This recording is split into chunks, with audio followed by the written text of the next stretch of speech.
Welcome to this week's episode of the WMMA Today podcast with Drake Riggs and I, Steve King. There's a whole lot of shit to talk about. Some good, some not so good for me, at least. Bellator recap, UFC Vegas 31 recap, bunch of news.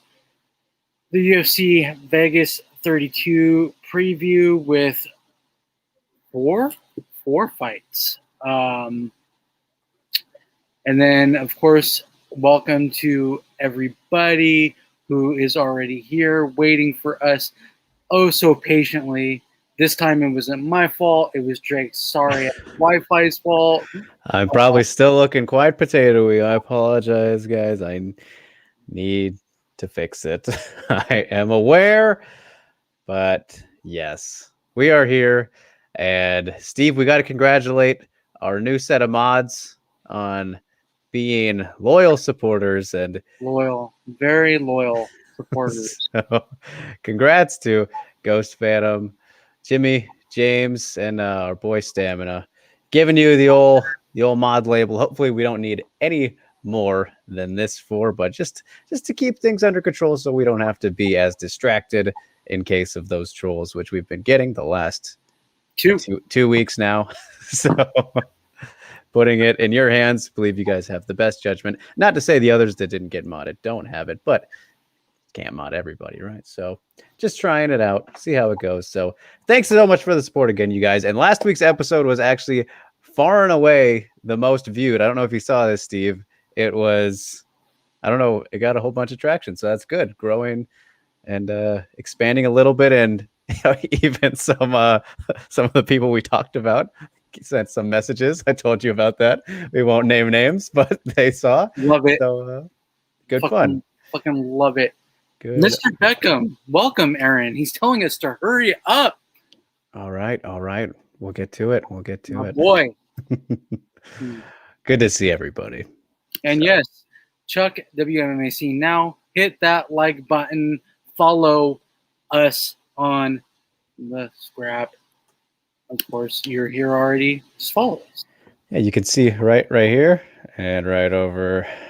How do I do it? I gotta right there. Steve's name right there. I have no idea what this guy's doing right now. All right, let's get to, I guess, some previews that I really just want to skip over, but that's not what we do here. All right. I didn't have a great weekend of fight picks. It was actually pretty fucking terrible other than one, I think. Yes, I think so. Well, I mean, no, you got two of them right. Two of them right on this Bellator 262 card, which we will get right into. Let's start it off here. As Yusuf says, Steve looks like he was kidnapped by the Undertaker in that dark room. His lights are off again. He'll get them on. All right, but as we get into Bellator 262, let's start it off with the main event. And still, flyweight champion Juliana Velasquez defeats Denise Kielholz via split decision, 48-47, 47-48, and 48-47. Pretty close one. And I know already that Steve disagreed on this outcome. I myself did have it 48-47 for the champ, as did two of those judges. I gave Denise the first and the last round, but I can understand her getting, I believe, the fourth or third round were pretty one of the closer ones. But either way, I thought that Juliana, kind of came back after a little, not a slow start, but really found herself and put on a championship performance overall, I thought. But Steve, I know you don't want to talk about it, but you pointed it out. Tell me your thoughts. You believe Miss Dynamite should have walked away with another belt, right? Dude, Velasquez just threw some jabs and that was it. The face doesn't fucking matter. It's what did you guys not see? Did we not see the total output that Kielholz put put on Velasquez? Come on, man. That was I don't think it's a robbery. I don't think it's a robbery, like by far. It's not a robbery. And we've seen much worse in MMA. Much worse. Mm-hmm. But man, dude, all Velasquez did was jab, and that was it. She didn't do shit else. Ghost saying he scored it for Denise 135. So yeah, I don't know if you heard me when you were off the camera right there, but I said I had Denise with 1 in 5, and then those middle rounds were Juliana's in my opinion. One of the 3 or 4 could have swung, but I mean she was landing good shots. You look at after that first round, Denise I think very clearly won the first round. I think pretty much everything after that I could understand arguments for. I think though 3 rounds for either is just fine, but 4 for one or anything past 3 rounds for one of them, a little bit crazy. And no 10-8s in this fight, none of that. But no 10-8s. Yeah, one of them had 3 rounds, and I thought Juliana just was more effective in those in the middle rounds, and Denise, yeah, she came in and landed some as well, but I don't know. I'd have to go back and rewatch it. Wouldn't be mad. I wouldn't have been mad. I rewatched it, and I still think that Ms. Dynamite won the fight. Some good leg kicks in there as well. Typically, if I see something, and I know that I might be wrong, then I watch a lot more closely. I watched closely with this one the second time around, and I always watch muted live, always, so I don't get skewed by Big John and whoever else. I don't get skewed by that. Especially Bellator. I don't get skewed by Bellator, by Bellator's commentating. Aaron says the right woman won. I mean, I get it. I get why that Velasquez would win the fight, or people see that Velasquez won the fight. I just didn't think. I thought that Ms. Dynamite put on a better show. She did more. She was more effective. She outlanded and outstruck Velasquez. That's for damn sure. I think the thing that impressed me maybe the most on both sides, for both lady actually, was the way that Juliana set up her takedowns and snuck those in with the trip. But at the same time, Denise showed some insane takedown defense, especially on the first one, which I believe was in the second round when she went for the trip double leg. Was it once or twice? There were 2 for a second one in there. Yeah, but yeah, she defended still very well just for the size difference and all that, everything considered. But yeah, it was definitely a very close one, and it was a fun fight. I thought it was very good, very tactical. But what do you expect with these two? Go saying variety of shot selection for Denise. Low kicks, rear straights to the body, cage control in the rounds. I thought she won. She's definitely working the body. Yeah. I mean, again, the biggest thing in this fight is the size difference. if Holtz was a little bit taller, a little bit lengthier, she probably would have won the fight because she would have connected a lot harder. There would have been a lot more power punches than what Velasquez was throwing. Velasquez threw those jabs. Obviously, it shows on Holtz's face, right? It definitely shows. But they were just power jabs. That was it. That she didn't do anything else. She went for a couple of takedowns that didn't work out. I mean, that was the big adjustment, right? Is that she really started to find the range after the first round. I mean, right after that, adjusted very well and was finding the end of the jab, sticking her with it, and mixed in leg kicks in there. Attempted, got two takedowns with some attempts in there, but you don't get points for attempts. So yeah, I mean, it was very close. And I understand both sides, right? And that's just how fun this flyweight division is in Bellator, right, Steve? So expected competitiveness, we got it, and shows again that the odds makers just kind of silly, because what they had Juliana up 3-1 at least for most, and we knew it'd be closer than that. Because Keelts is a kickboxing champion. Yes, she is. And judo black belt. I mean, they lined up so well together. And they did, for sure. They did. It was a good fight. It was a great fight, actually. It was fun to watch. It was really fun to watch these two girls go. Yeah, and in that 5th round too, Denise really brought it. Go again. I really do. I think there would be. I want to see them fight again. I think that there would be adjustments from both of them. Yeah, I wouldn't be surprised if we do get it again. Obviously not next, because there's a gorilla waiting in the wings. But yes, yeah, dude, man. So Velasquez is gonna have some issues with Carmouche. I think if Carmouche tries to really grind her out, it'll be very interesting to see. Again, another judo matchup. Yep. Judo background matchup for Liz is what that will be with Juliana. Yeah, we didn't see much judo in this one. No, which was surprising. That was a little bit of a bummer. I think it's a size difference. Yeah. I think so. They didn't lock up. They didn't clinch at all, really. Yeah. And that's what won Velasquez the fight.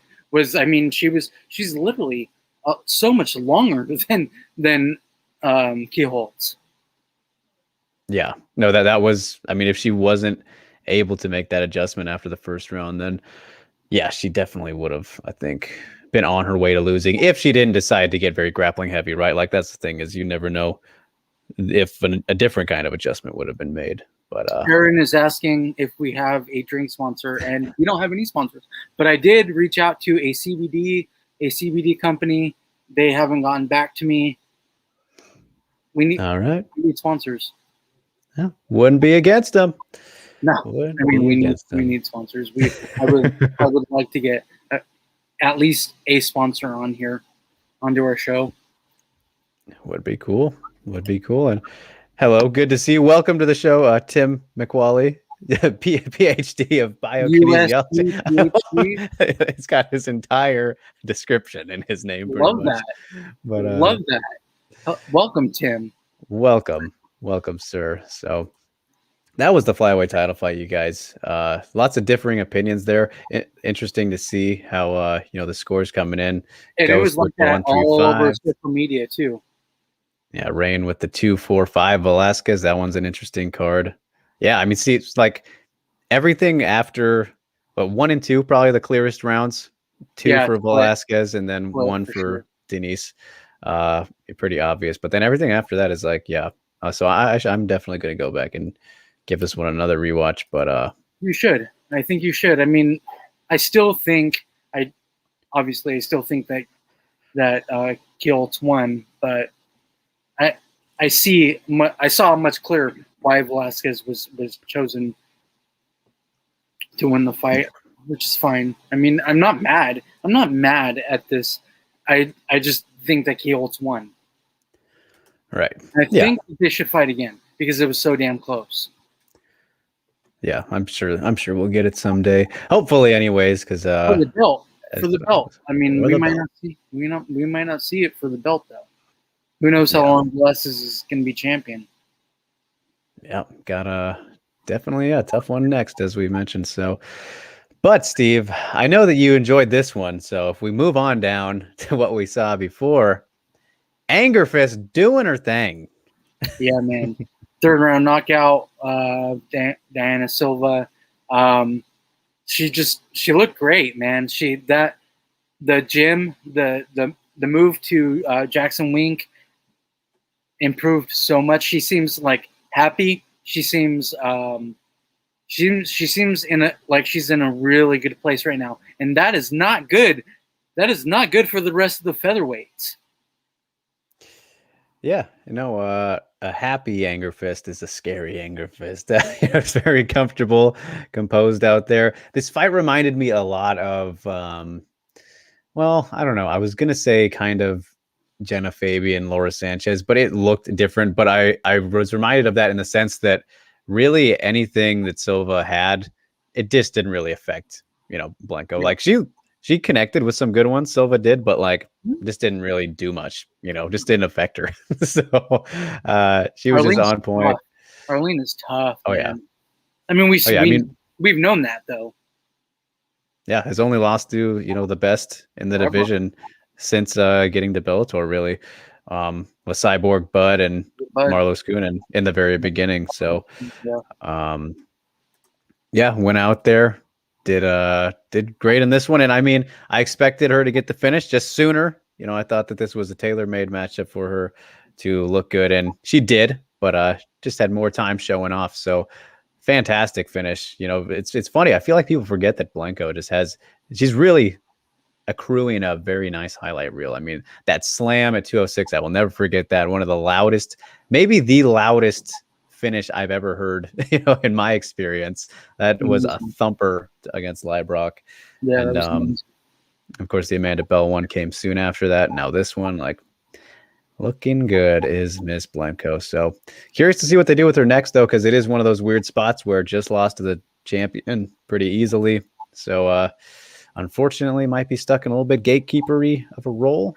I don't know. A little bit. Too good for a gatekeeper, though. Throw her in there with like Julia Budd or something. Have the trilogy fight. Yeah.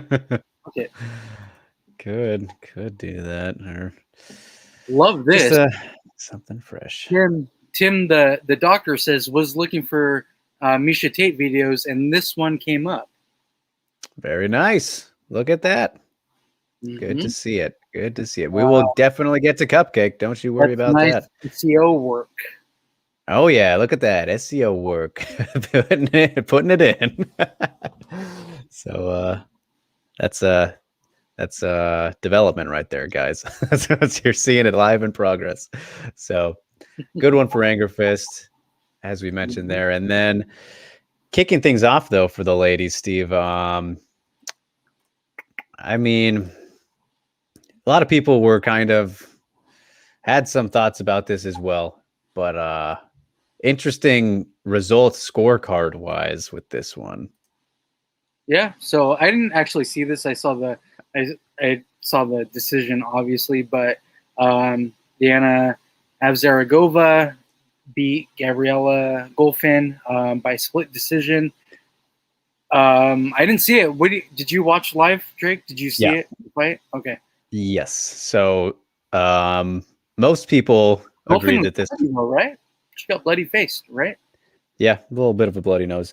30-27. Everybody pretty much unanimously agreed. I think that Diana won every round in this fight, but the judges clearly did not agree, which was very interesting because that's MMA judging, though. Yeah, this was a lot of this was a somewhat of a Diego Sanchez-esque performance from Golfin, where swinging a lot and coming forward without landing too much and eating counters just pretty consistently. So and was her striking on point? Yeah, no, I thought she looked good. She got a lot of criticism from people online because of the fact that it wasn't, she didn't go out there and destroy. And I think that they were feeling that way because of the stupid odds, which I don't know if we mentioned this last week, Steve, or I did. I said something about it. Right. Yeah. But like, no prospect, I don't care who you are, you should never be as big of a favorite as Diana Avzaragova was for this fight and as Maria Agapova was. And you see why with both of these fights, even though Diana won quite clearly in most people's opinions that aren't the judges.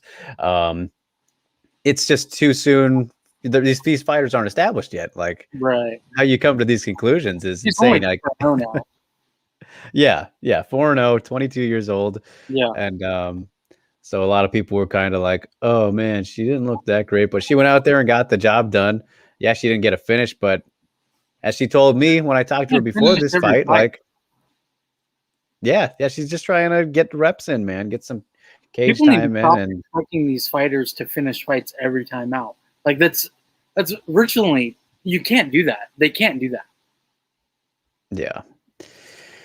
Yeah, and Rue agrees. That was so strange. I felt Diana won every round. Most people do. Rain says she did what she had to do to get it done. Exactly. Why are people complaining? Sometimes the finish doesn't present itself. Yeah. There's people complaining Yeah.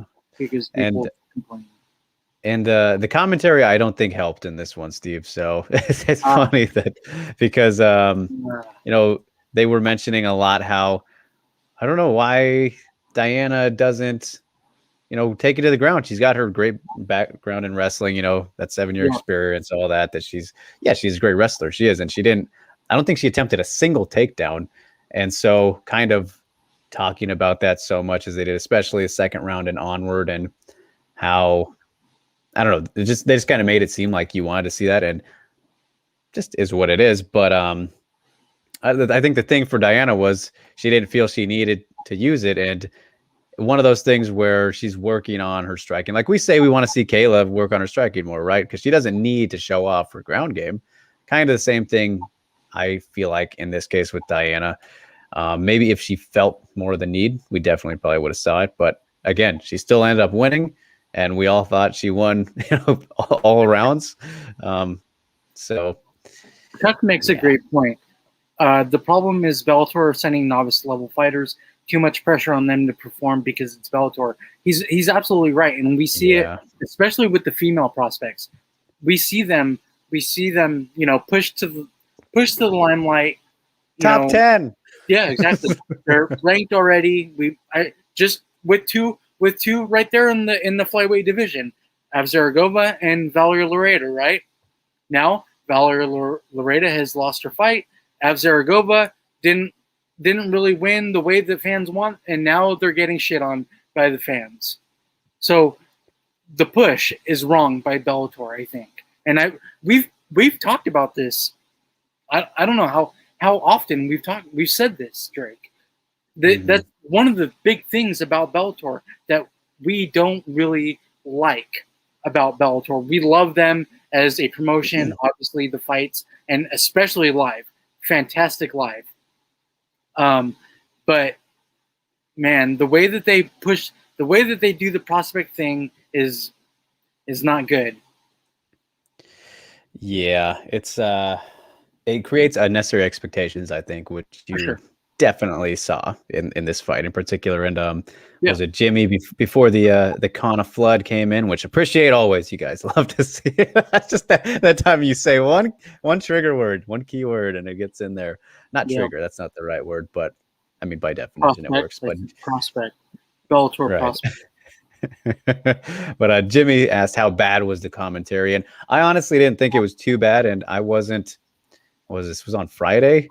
I was paying pretty good attention to it. I didn't think it was, I don't as bad as you guys generally do, but Well, just like that kind of bothered me in that I fight in literally particular. can't stand John McCarthy as a commentator.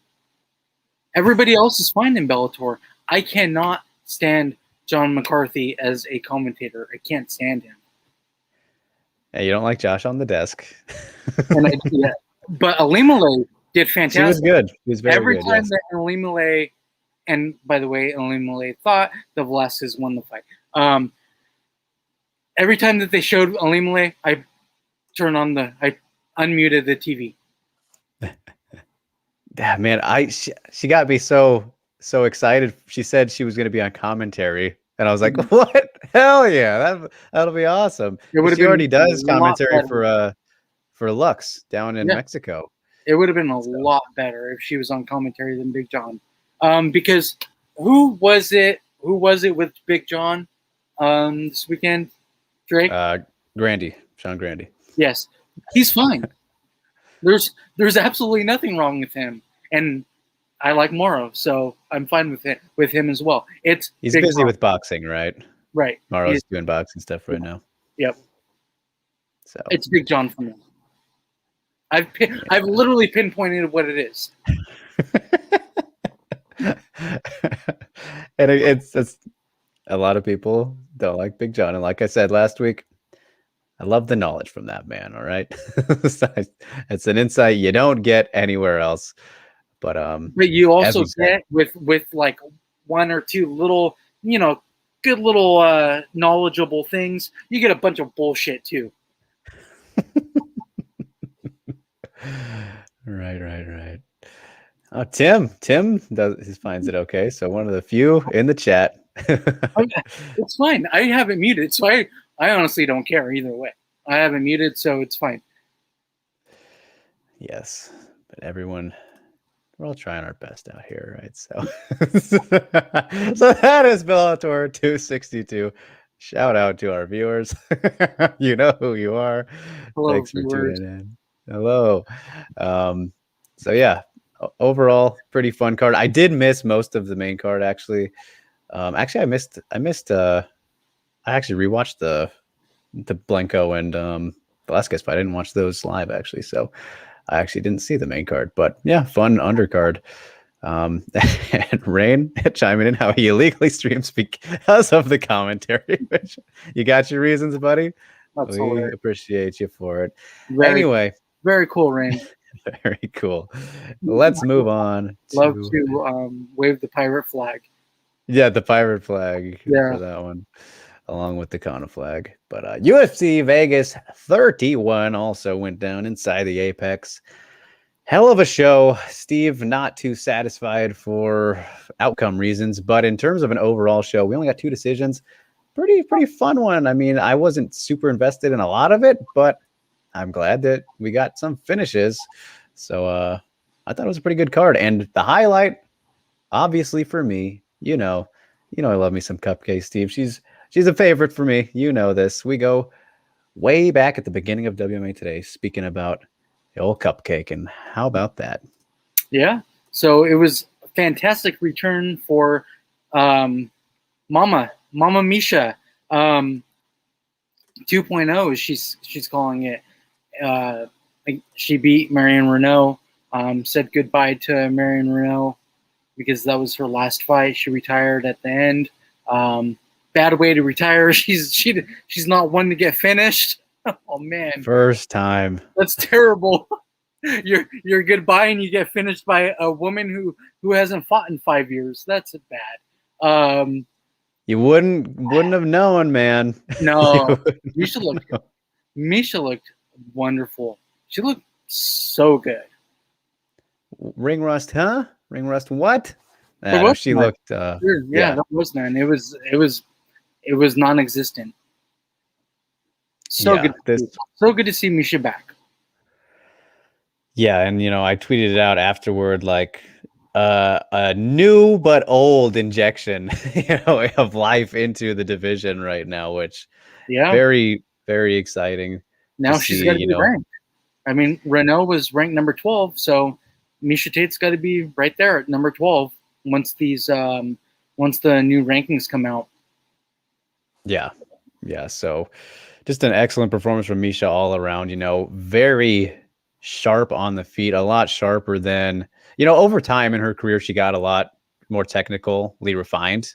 In the striking just as time went on. You look at from the second Ronda fight till pretty much the run after that, when she went on the winning streak, was it like 5 in a row, 4 in a row to get the Holly title shot.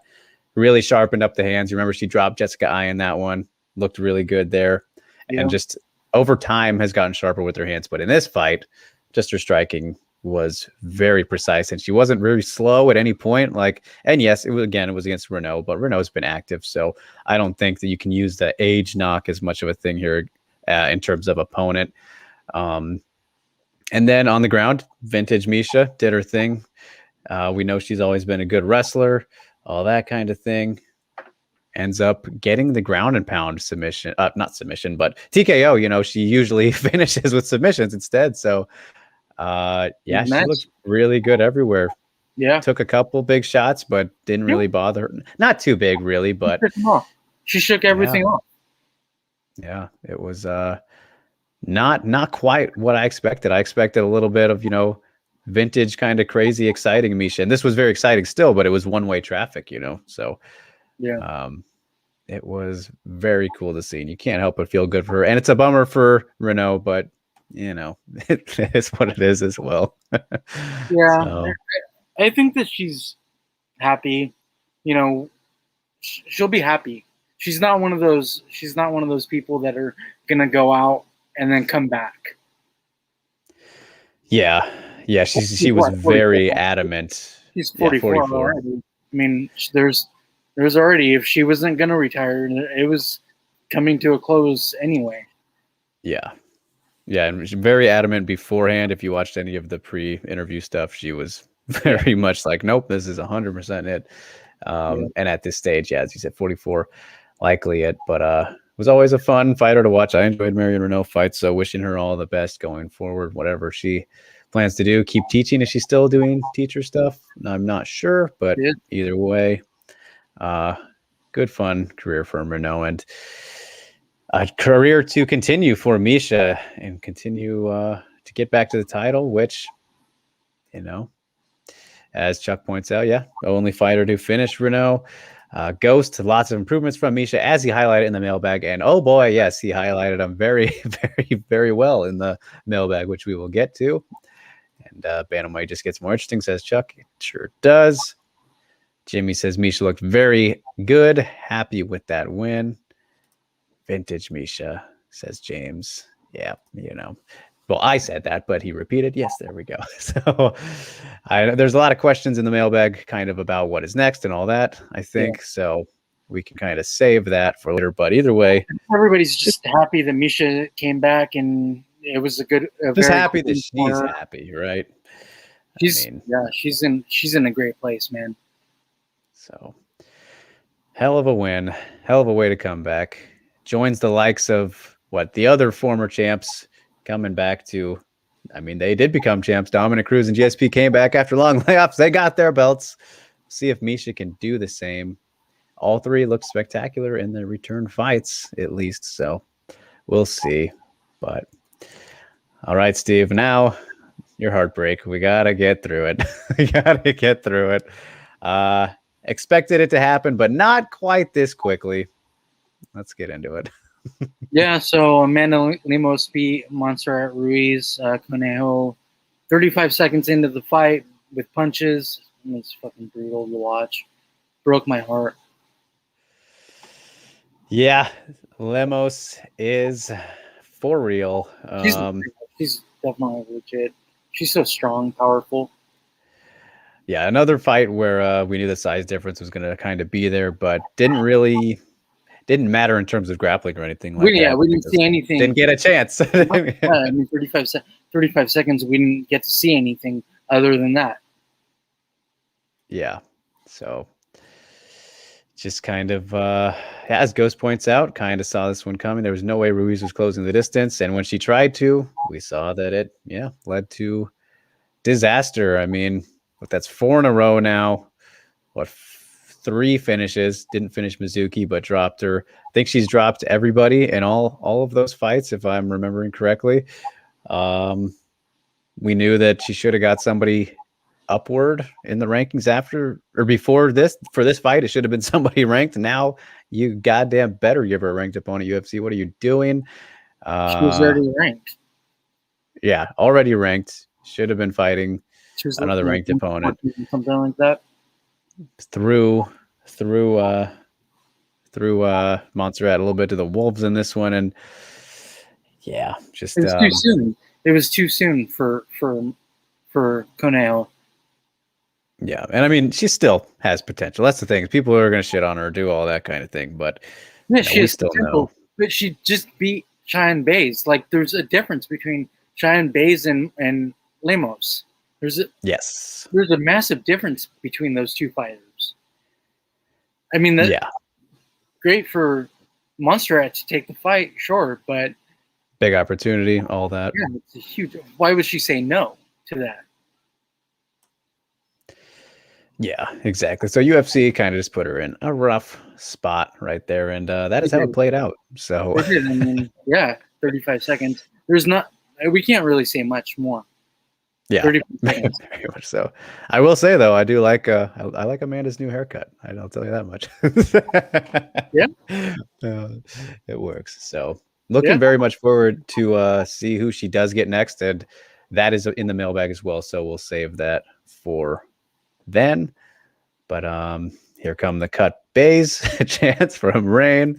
Ghost says Ruiz has my thanks for beating bays. You know how it goes. And Tim asks, can Lemos beat Safe Space Whaley, as Chuck calls her? Do you call her that, Chuck? I have not heard him say this. Chuck calls Whaley Safe Space? Safe Space Whaley. Huh. Let's not get into anything crazy now, folks. But can Lemos beat Whaley? I mean, that feels too soon to say. I mean, of course, it's possible, but I wouldn't make that prediction right now. Definitely not. She clearly has power. She hits very hard for 115.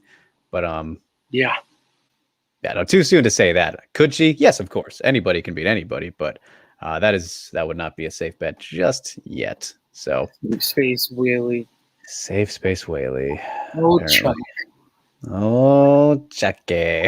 So that, my friends, was UFC Vegas 31. Solid event for the most part, right? So that says I called her Safe Space Whaley for one episode of my okay.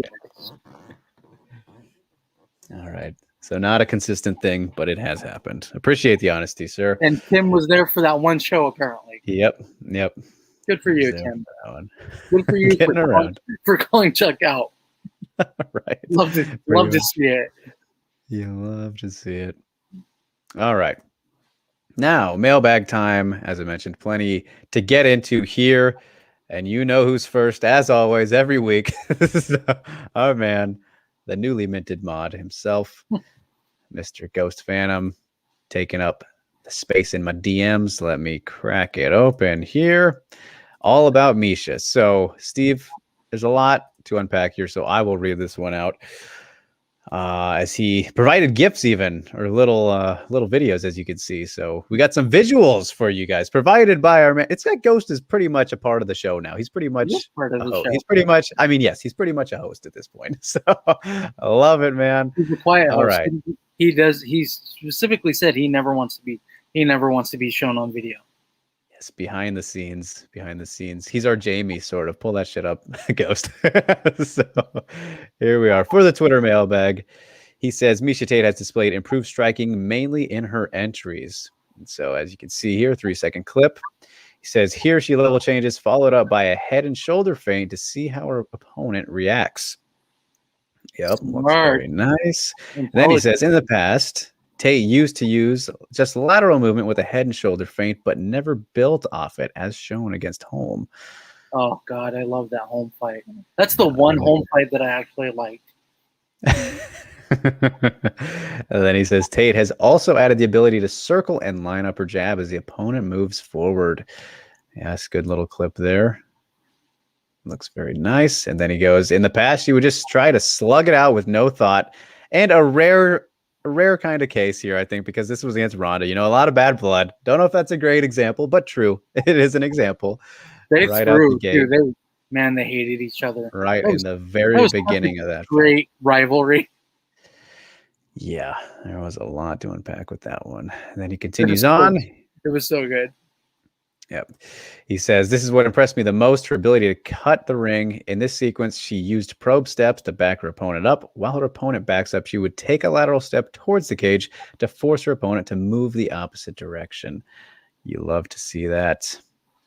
And then here we are with some options here. As he says, considering Misha's main strategy to take the fight to the ground and her measured approach for entries, what type of opponent do you give her next? And we have 3 options here, Steve. So he starts off with option A, a lower ranked opponent somewhere in the 9-10 range for the purpose of refining her entries. Let me option B. Rankings, if we're going to talk about rankings. Yeah. But keep reading and listening. Yeah. Option B, Jermaine or Holly right away. If you guys think that what she does now can pose a big threat to these fighters. Or option C, Pena after Nunes finishes her. So okay, we'll start with Pena because that's the easiest one. They'll never fight. They're friends.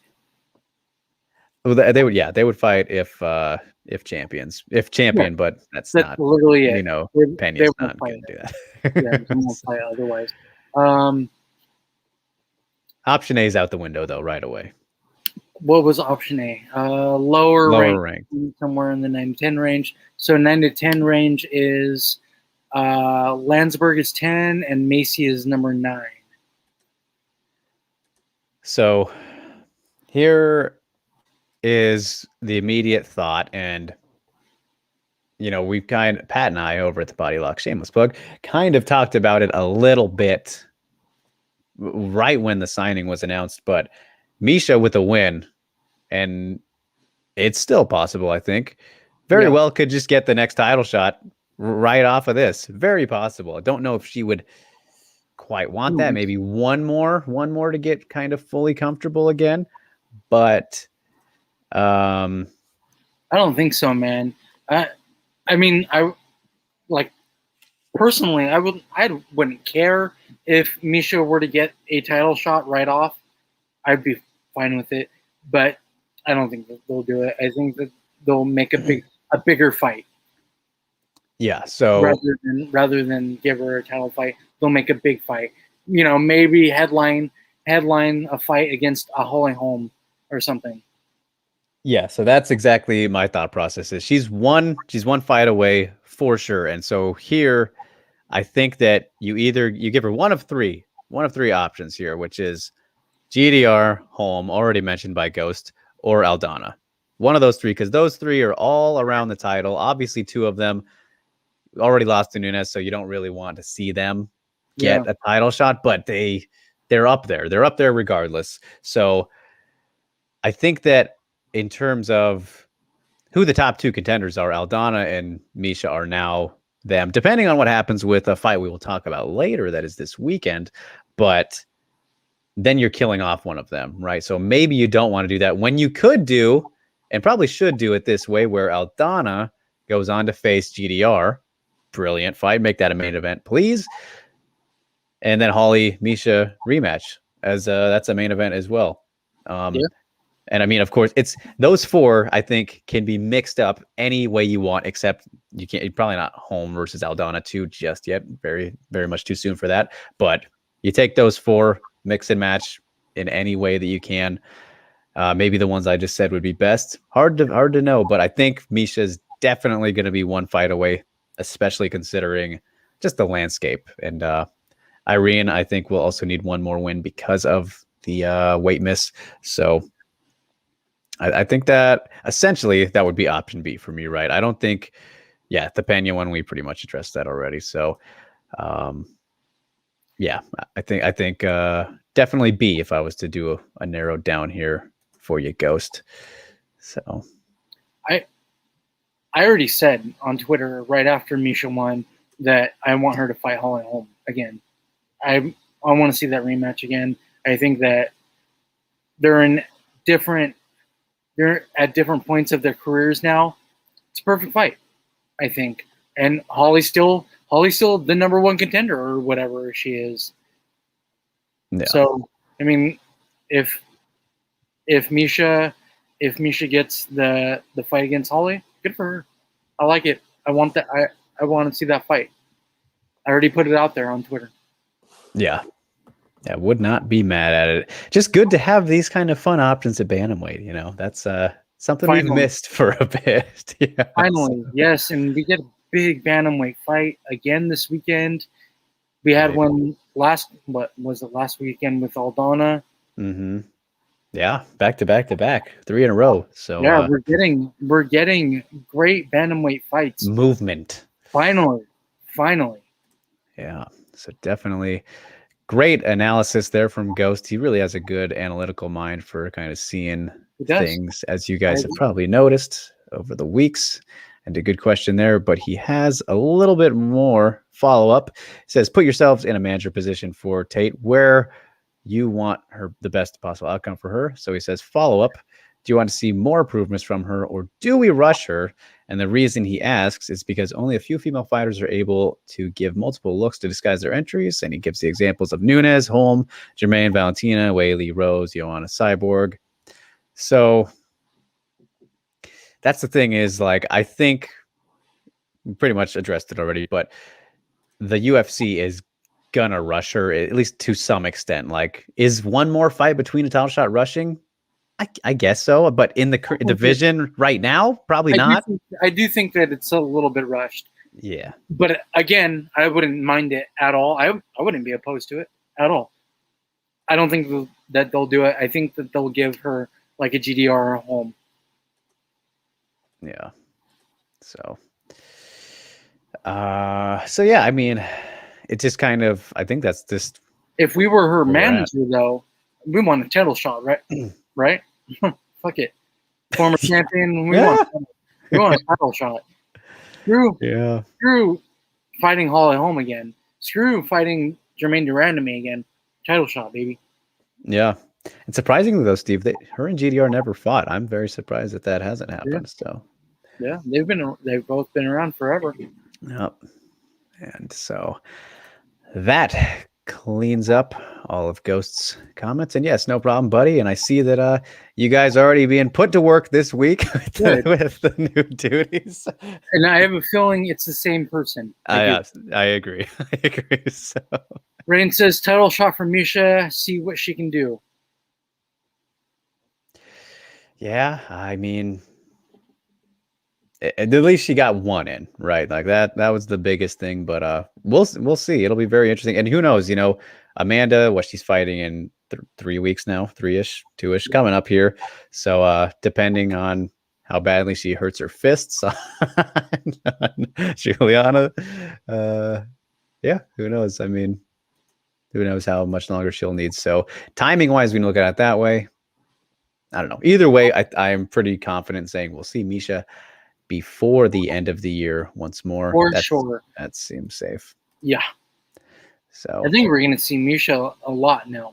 She's 34? Yeah. She wants to fight for that title ASAP. Yeah. And so did you keep the rankings up, Steve? Because the next mailbag question is in relation to Misha as well as the rankings, and we can still play with it because it's not directly the same one. So let's go to our man, Juicy. He's Juicy J, right? I can say Juicy Jackson. That's his last name. So it does work. I always want to say Juicy J because of Arosa. So he's the new Juicy J. So let me zoom in a bit more on this for you. Juicy J asks, what are some... Oh, my bad. Saying to the moon. What are some winnable matchups for Misha in the 135 rankings? Also, Macy Barber, it's on site. He's a massive Macy Barber hater. Like, he cannot. Like, you guys hate, like, Bays, I guess? Angela Hill. Angela Hill. Like, Juice really, really hates Macy Barber. like really, really hates her. So what are some winnable matchups for Misha in the 135 rankings? Well, I mean, shit, dude. There's one. Start from the back and go up. All right, so we'll start with number 15, Carol Rosa. Winnable, but tough. Yeah, definitely. I mean, they're all going to be tough fights. Yeah. Julia Avila. That's another same thing. I think that those are like the definition of lowest reward, highest risk. Like those two are just you know, Misha's not going to want to fight them unless they're higher ranked. Yeah, she's going for the title, not to be a stepping stone right at this point. 13 is Sijara Eubanks. That's winnable. Who will be leaving the division this weekend, but yes, definitely winnable as well. 12 was Marion Renault. We saw what happened there. Right. 11 is a very tough fight again in Penny Kianzad. Ooh, yeah, very tough one. Also winnable though, because if she can get Penny down on the feet, that's definitely super interesting. Penny's rolling though. Yep. But number 10 is somebody who shouldn't be there. I can't believe that, dude. I still can't believe that. Yes, that one's very much winnable as well. Yeah. Yes. She would definitely win that fight. Number 9 is Macy Kiyozan. Yeah. Yep, that one. I think so too. You know, if you look at Lena versus Macy, and we'll see how she does this week. But yeah, I think stylistically, I like Misha. There's been chances in all of these so far. Number 8 is Sarah McMahon. I would love to see that rematch, and I think it would probably look pretty similar to the first one. Maybe, well, I mean, maybe not too similar because I think Misha would have more success striking. But yeah, I think that's definitely winnable for Misha again. So yeah. Number 7 is Ketlin Vieira. Tough one, but also winnable. And I feel like I shouldn't feel this way about all of them so far, but she looks so damn good, man. Number 6 is Yana Kunitskaya. Misha would have a field day with Kunitskaya, I think. The way that she was throwing, she would get. Misha would put it on her. Okay, so then above Yana, Juliana Pena. Pena, yes. Irene Aldana at number 4. So I feel similar to Penny on that one. You know, best case is to get it on the ground. Yeah, but Aldana stand up. Whew. Yes. So then above her, Aspen Ladd. Aspen, which I think these are all definitely winnable. See, I'm not saying I would necessarily pick her in all of these, but winnable matchups, absolutely, Juice. And then right above Aspen is Holly Holm, number 2. Which again we saw that she did win that one. She has won that one. So she did in a beautiful fashion. These are okay. Then GDR. So they're literally all winnable. And then the Nunes one, don't know about that. Don't know about that just yet. But everybody else, yeah, those are winnable matchups for sure. If she gets GDR down again, it's similar to Aldana and Penny, I think. And then, probably still Holly as well, but she can beat everybody. Jermaine Durand to me at number 1. Yeah. So crazy, kind of crazy. And I guess that kind of shows where the division has been. But I mean, still a little bit more fun. So yeah. Interesting though, when you look at it with each person there, Juice. So glad that you kind of brought that up. But yeah. In the meantime, Alvin has joined, Steve. Alvin! Good evening, sir. Good evening to you as well. Thanks for showing up. And Everybody knows what I'm doing. I hope so. Yeah, it's a Chipmunks reference. Everyone's just like, God, why does he always yell? And Cintro Wing, good to see you as well. Says it was cool to see me in the chat in SCMP. Dan, Aaron, and JHK, those are the homies. That was a fantastic episode. I'll pop in and chat every now and then. And what was that? That was on Thursday or whatever. Yeah, I was just chilling and had to stay around and do a little bit of mod duties myself because of the trolls are seeping over to the SCMP side as well, if you guys noticed. I'm pretty sure the same exact guy who, undercover Tim here maybe, but just following us around. So I didn't hear Aaron say Mr. Yakitori though. That's like to see that. Aaron is always a funny guy. Doesn't get enough respect for his hilarity, but he's not trying to be funny too often. But when he does, it's pretty good.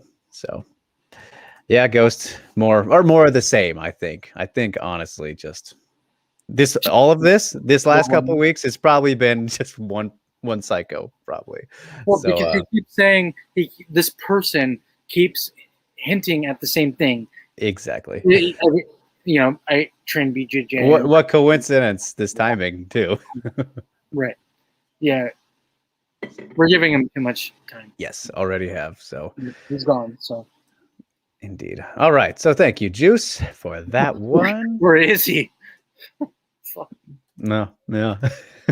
So as we move on, I know Yusuf got his in, but we got some other ones in here beforehand. Headkick Steve asked this one, which I wanted to save intentionally, but he did ask, was the Lemo stoppage over Conejo good or bad, Steve? How did you feel about this one? It was kind of weird looking. Like too soon? Yeah. Man, I think I feel like it was a case where she got saved a little bit. Soon, yeah, but she was going to get it too was good. 35 seconds in. Could Montserrat have done something more? Maybe, I don't know, but I just think that it would have came eventually. You know, like Lemos just she has that power, man. She has the power. And Montserrat was going in like she was going in. I mean, she fell flat. Yeah. So, it wasn't one I was complaining about. I saw, yeah, people did mention it, but yeah, it looked weird visually, right? Just because she did get up right after, but she was still very wobbly afterwards. So, Yeah, I think that she got popped and she fell forward and then she popped back up. Yeah, that's like her fighter instinct to just pop right back up. autopilot. Yeah. But then, that's also why the referee is there to save these fighters from anything bad happening, anything more happening. Yeah. So, yeah, not the worst, I don't think. So, I think you summed it up pretty well right there, but appreciate any and all questions, head kick, Steve. Of course, a little bit of a sour topic, but hey, it's all good. And Sports Follower has one as well for us with a trivia. Yeah. I saw this. Trivia question for us. Hopefully it's fun.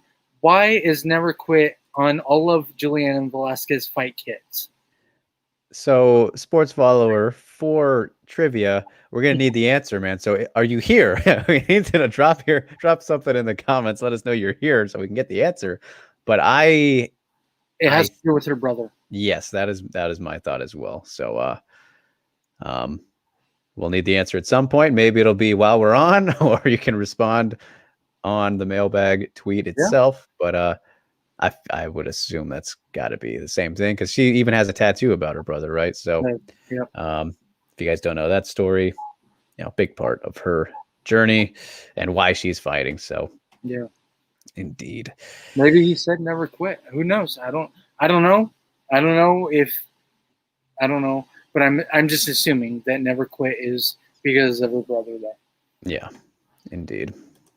And agreed. So, all right, now Yusuf time. I have not looked at these at all, you guys. I saw there was a true or false in there, so we'll see if they're fun or if they're ridiculous. Here, so that's the fun of Yusuf. I try not to look at his on purpose for the exact fun of this segment. So, all right, we'll start here. Here, you take it away, Steve. I'll let you do it. Scroll. Oh, is it a two-parter? Yeah, I think there's like 3 of them or something. All right, I guess we'll start here then. All right. Who would have been flyweight champ if there was no Valentina from the time Nico was champ until now? And yes, Jimmy, the youth of shenanigans again. Okay, so who would have been champ if there was no Valentina? Let's see. Let's think about things. Do we get classic Yusuf or crazy Yusuf? That is the question. Looks good so far. Well, look at the third. Look at the fourth question. Okay. All right. So it's a little bit of a mixture. He's mixing it up for us. Love to see it. Okay. So, who would have been? Okay. So I'm going to answer this like who I think would have been champion up until now. Like how many we would have gotten. So yeah, there would be so many, I think. So Nico, in theory, do we have to assume that she still gets stripped against maybe not Valentina, but whoever she'd be facing instead of Valentina? So Joanna would have ended up coming up, maybe fighting her. It's hard to tell with that. Joanna fights, let's say, either Nico or let's see who was around there. Who was Valentina's first title defense against? Let's look at that. That's going to help me with this. Valentina. Well, I mean, you can put Roxanne Modafferi there. Right. That is true. Let's see. Her first defense was Maybe against Jessica explain. I. Joanna versus Jessica I potentially as a flyweight title fight, which Joanna would have been champion. Um,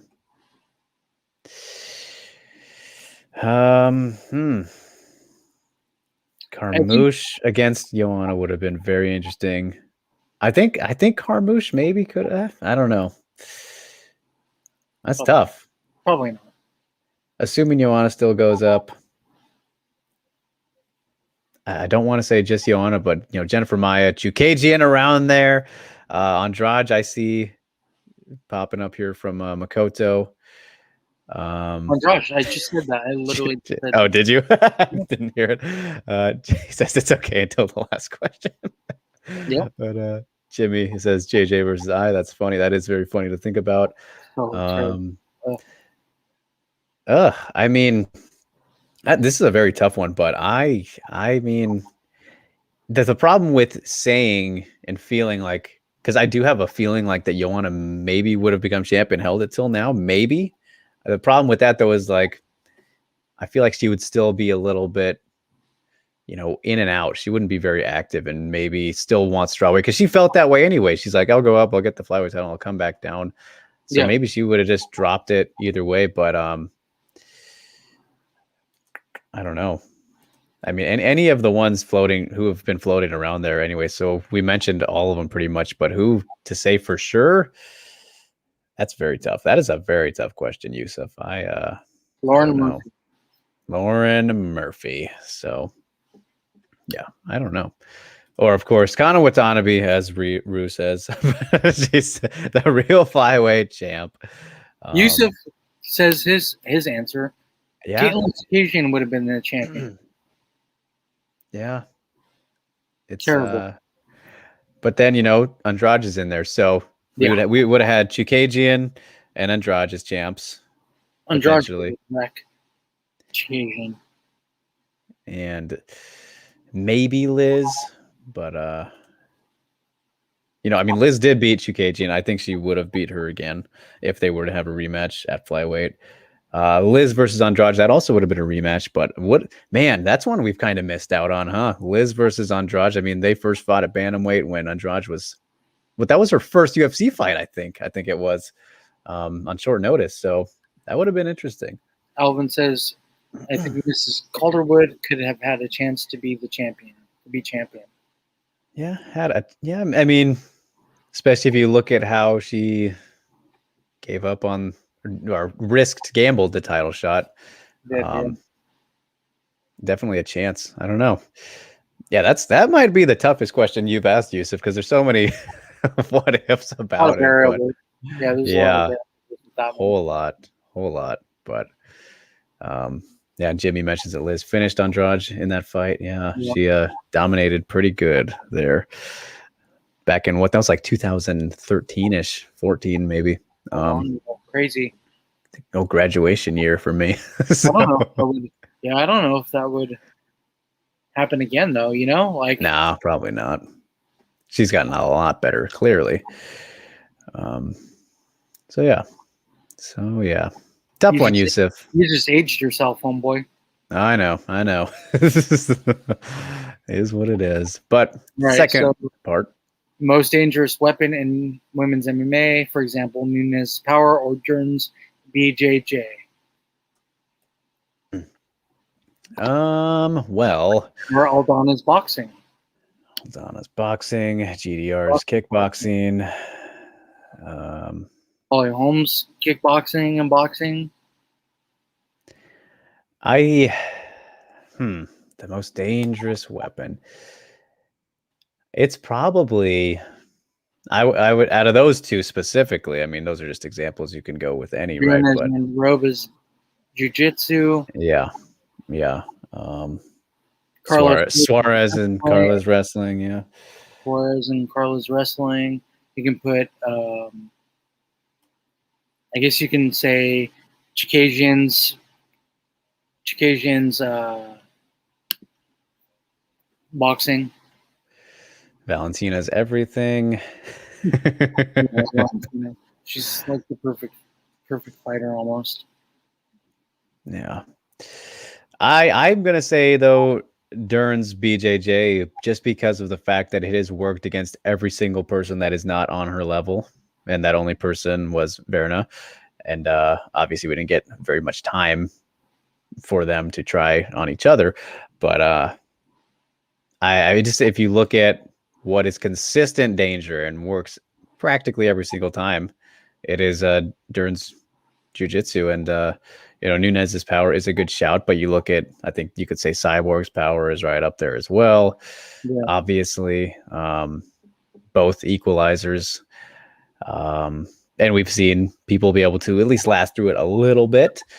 So, or I mean, you could even say Kayla's judo is an option here for most dangerous weapon, but I think I'll go with Dern's BJJ right now. Another tough one, Yusuf, really making us think for these.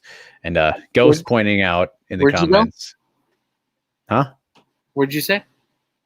What'd you shoot? Dern's BJJ, I think. For me. Yeah. I think it's Suarez wrestling. Another one that, we've seen do just fine, to say the least. But Ghost pointing out, though, specific weapons, just not fighter specific, but he's saying for him the most dangerous would be elbows, since they can end a fight, but also hard to use. Yeah, we don't see it as often as we should. Yeah, he says elbows can cause doctor stoppages even if a fighter doesn't have power. Very, very true. Yep. Yeah. Slice and dice. So just how Weili beat Emi Fujino. So I know you're going to love that shout. And we talked about that fight. Shameless plug. Emi and I did on the last episode of Broaden Horizon. And I even did a little clip video for it. Took that out of the entire conversation, which you can see on my YouTube channel. But that was interesting to me how Emi said she didn't think that elbows could be effective. Probably because of that difficulty, like you said, until she fought Weili, who put the business on her a little bit. So, yeah, of course, man. Got to get them in while I can. Exciting stuff there. Emi Fujino, the Pancrase Queen, getting ready to come back here soon. Maybe. No spoilers, though. So, number 3, though, Yusuf says, who are the biggest prospects in the UFC? Steve, you want to start with this one? I'm still going to put Montserrat Ruiz in there. I just think that she was thrown to a wolf and it didn't work out. Her wrestling is phenomenal. She's mean. Her wrestling is phenomenal. She's still a prospect. You can go Casey O'Neill. She's very good. Yeah, and similar to your Ruiz thought, I'm still going to say Kanako, definitely. My girl, not giving up on her just yet. Again, ran into a bit of a wolf. A little bit similar situations there for both of them. Yeah. And it'd be very sad if they end up fighting each other next for the sake of one of them having to lose, but I could see that happening. We'll see how that goes. And I still like Luana Pinheiro, who we mentioned the year start show. And we saw the no contest against Miranda, of course. Casey O'Neill, I do like that shout. Miranda Maverick, she's ranked now, so I don't know if you could count her. I don't even know if she's do we count Miranda Maverick as a? If you're ranked, I don't think we should count you. She's not in my personal top 15 worldwide just yet, but and she's been somebody to watch for now, but for a good while, but getting the Kanako shouts from the boys. Of course. Yeah, there's a lot of good options, especially just at strawweight. We can look at there's Fior, Mano Fior, of course, at flyweight. Yeah, that's a good one. Fantastic. I know you like that one, Yusuf. Do you guys consider? Rose asks, do you guys consider Zhang a wolf? Well, the thing with that kind of comment, Rue, is in these situations you look at Verna and Lemos at strawweight, who just took on. They literally both just fought and dismantled two very, very highly touted prospects. Yep. That in their second fights. Those were both Kanako and Ruiz's second fights. So Yeah. It's more of the case that, pushing them a little bit too quickly or surprisingly trying to throw them to the wolves, essentially. So, yeah, that's what we mean by the definition of that. Of course, if they would have been thrown to Whaley, same thing. Oh, So just yes. So Whaley yes, to would have answer it been, that way. like, worse. I mean, Whaley's a champion, a former champion, so that would have been terrible. So just too much too soon, essentially. A different way to say that. Yeah. Rue, apologies for the lack of clarity, but Well, and then he asked, "What's the definition of wolf for you guys?" Too much too soon to me. Yeah. As well. Yeah, especially in the depths of this 115-pound weight class. Anybody in the top 15 that isn't Felice Herrig, who is she still ranked? Steve, do you still have him up? I hope she's not ranked. Oh God, oh stupid. So that wouldn't have counted, Rue. Okay, anyone in the top 5 is wolf. They're all wolves in the top 5. Yeah, 100%. No debate about it. So yeah, just that's how it goes. But yep, he says it makes sense. Glad to clarify. All right, so mentioned a good amount of names there. Fourth and final question from this little part of Yusuf's book. You think that Waleed Ismail reminds us of Paul Heyman on the mic? No. No. That was not a good comparison by you know who. I don't agree with that at all. Wait, who said? Did somebody actually say that? Ariel has been saying that. Really? Yeah. And I guess I get it, but like, I mean, Paul Heyman's he's just a very you can't really compare anybody to him. It's in MMA like that just doesn't.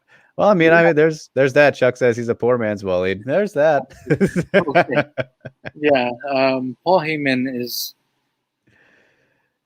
amazing. The way that he puts his little things together and makes people freaking laugh and go, "What the fuck?"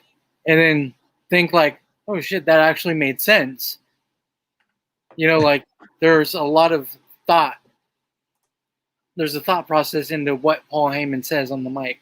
Waleed Ismail was just like, in your face type of thing.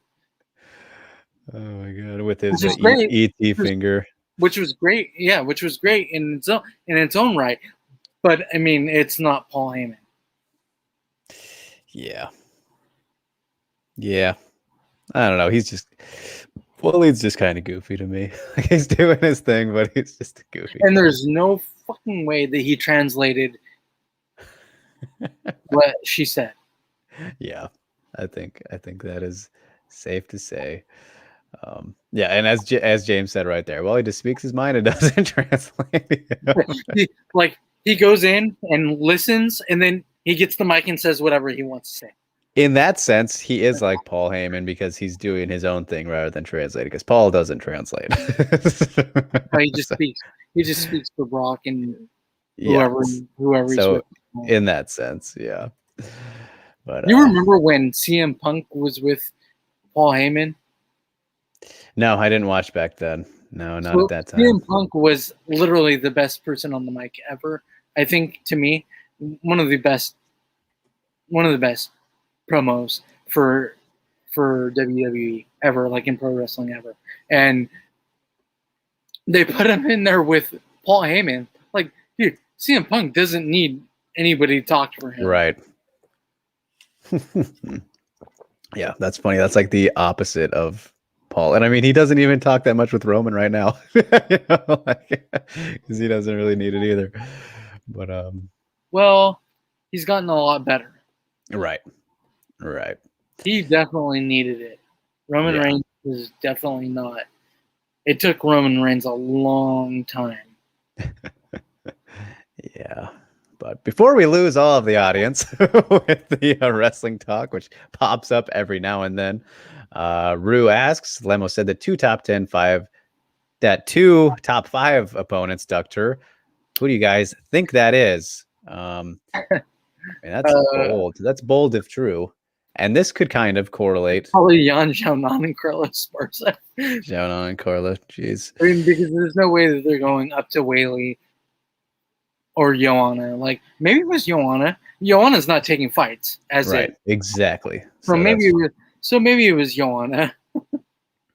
Yeah. Yeah. And maybe Carla, because why the fuck would Carla take that fight? Yeah, I don't know. I don't know about ducking. Why are they ducking her when she's ranked number 14? They probably just don't think that she deserves the fight. And there's absolutely nothing wrong with that. Right. That's why I like. That would be cool if the UFC, felt like giving her a top 5, but I find it a little bit hard to believe. So, did she say that, or did Waleed say that? So, the world may never know. But Waleed, no, that I don't guy. know. That guy. All right, we got more Yusuf stuff to get through. And his guess is Esparza and Joanna, since they have turned down fights with lower ranked people. And like I said, there's no reason for them to fight anybody lower ranked so low. Yeah. I don't know about ducking. Yeah, they probably just said no. Definitely. So, all right, let's do the true or falses now. What do we got? If true or false, if Weili had beat Rose, she would have faced Shevchenko next, and Murphy gets skipped. I hope not. I really hope not. Yeah, I think it's false. I think there's too many people in that division where we've talked about this plenty, leading up. Shevchenko would have been a good fight for Shevchenko, but for Weili, she had too many people to fight. Exactly. Yeah. So just out of hope alone that the UFC wouldn't try to do that because of the strawweight division. Yeah, I would say false as well, but who knows? Who knows? All right. Skill for skill, Shevchenko is better than Nunes. Yes. True. Shevchenko is one of the best fighters in MMA, period. Like, her whole game is phenomenal. I'm going through. Yeah. Dana, Woodley, and Jones are the most pettiest people in MMA. I definitely say that Dana is the pettiest motherfucker in MMA. Woodley's kind of an interesting name to throw in there. But Dana and Jones, oh sure, absolutely. Jones just Jones, that guy, my God. Just give him a fight, right? Like, give him something to motivate him. I'm going to go false, though, on that just because Woodley's in there, and I think you could replace him with somebody else. So I'm going true because of Dana White. Yeah, that's big enough. The pettiest person in MMA. That's true. 100% the pettiest person in MMA. Yeah, that's very fair. He still, to this day, hates Ariel Helwani. Yep. That he does. He does. Holds a grudge. All right. So, last one from Yusuf here as we get ready to close the shop. Or the bag, I should say. Without fights, who you match them with? Esparza, Weili, Jan, and Joanna. So we'll start with Esparza, fucking champion, right? Yep. Champion. And then Weili, Joanna. Weili and Joanna deserve each other. Yep. Do that rematch. And then Yan Xiaonan. Rodriguez.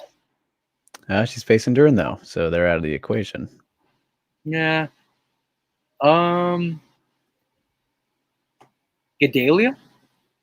Nah, they just fought before, Carla. It's probably Watterson, right? You do Xiaonan and Watterson. Oh, God. I do.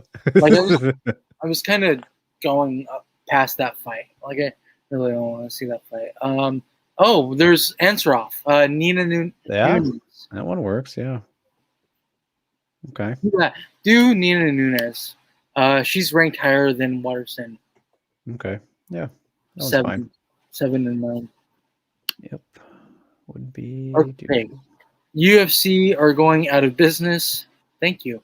You have to build main card for the last event.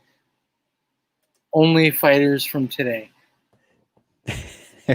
Here's my easy solution for this, and my fantasy of all fantasies, Yusuf, is every single fight is a title fight.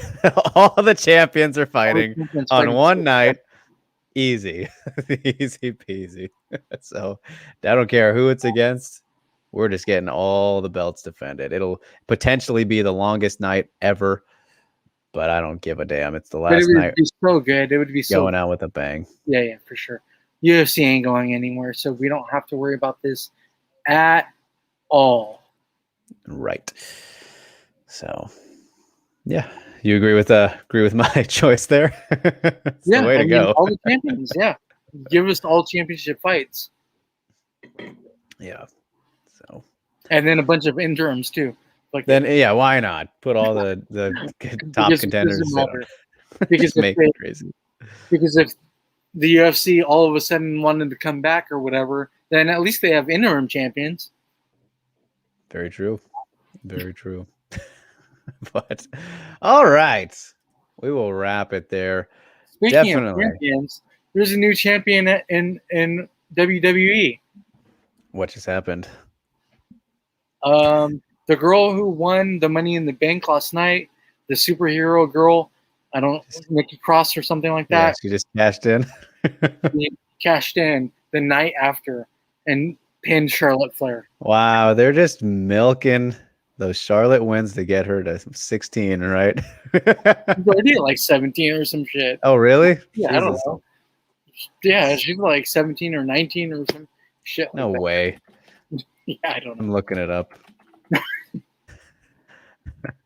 It's because, obviously they want to do that with, daddy. I think they just need to fight each other, wrestle each other.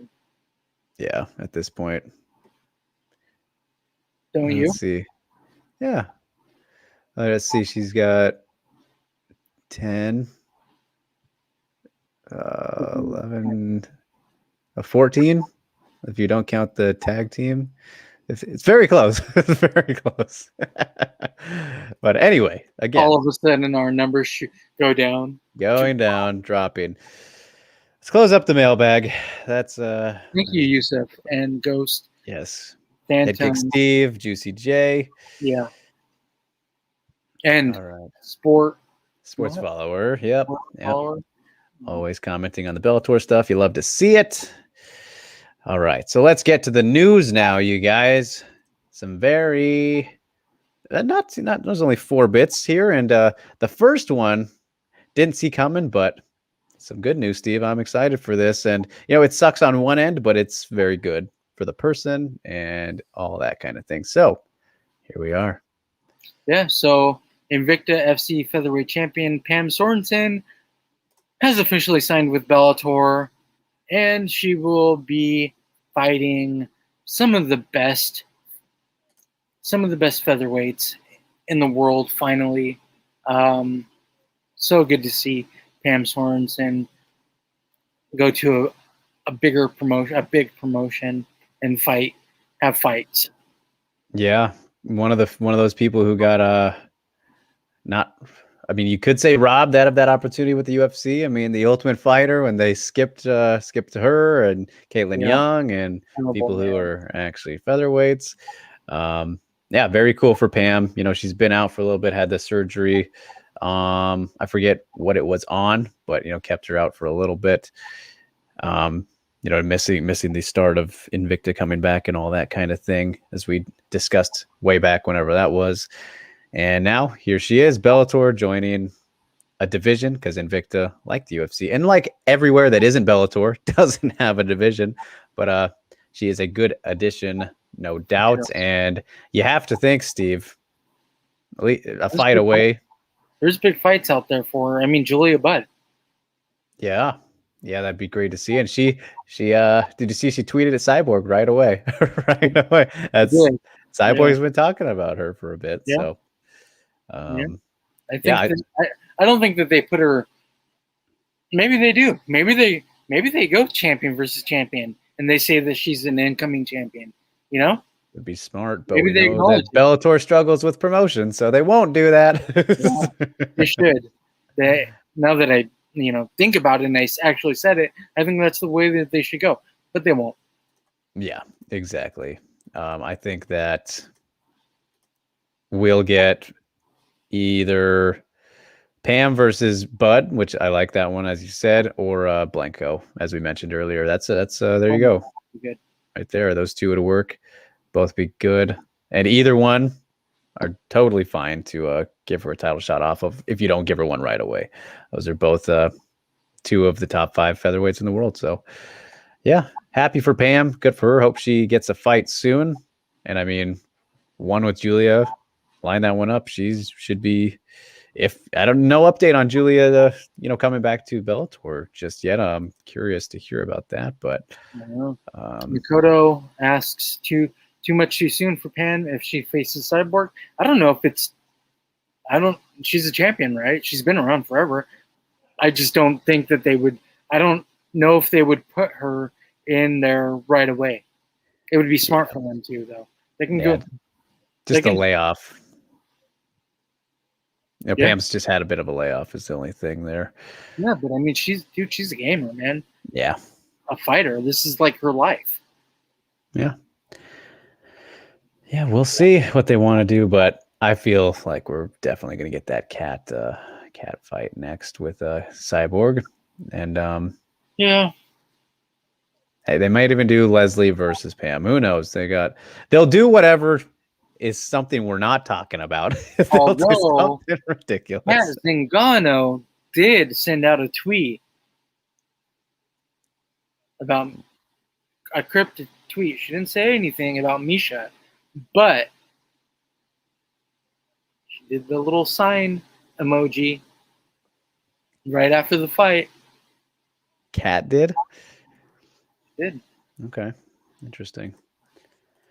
Very interesting. But Makoto says, I asked because Kanako was an Invicta champ while Whaley was champion in 2020. Would you guys have done that matchup? No, a little different. Yeah, Kanako hasn't been around as long as Pam has. Pam's a legit like MMA champion. Yeah. She's been fighting forever.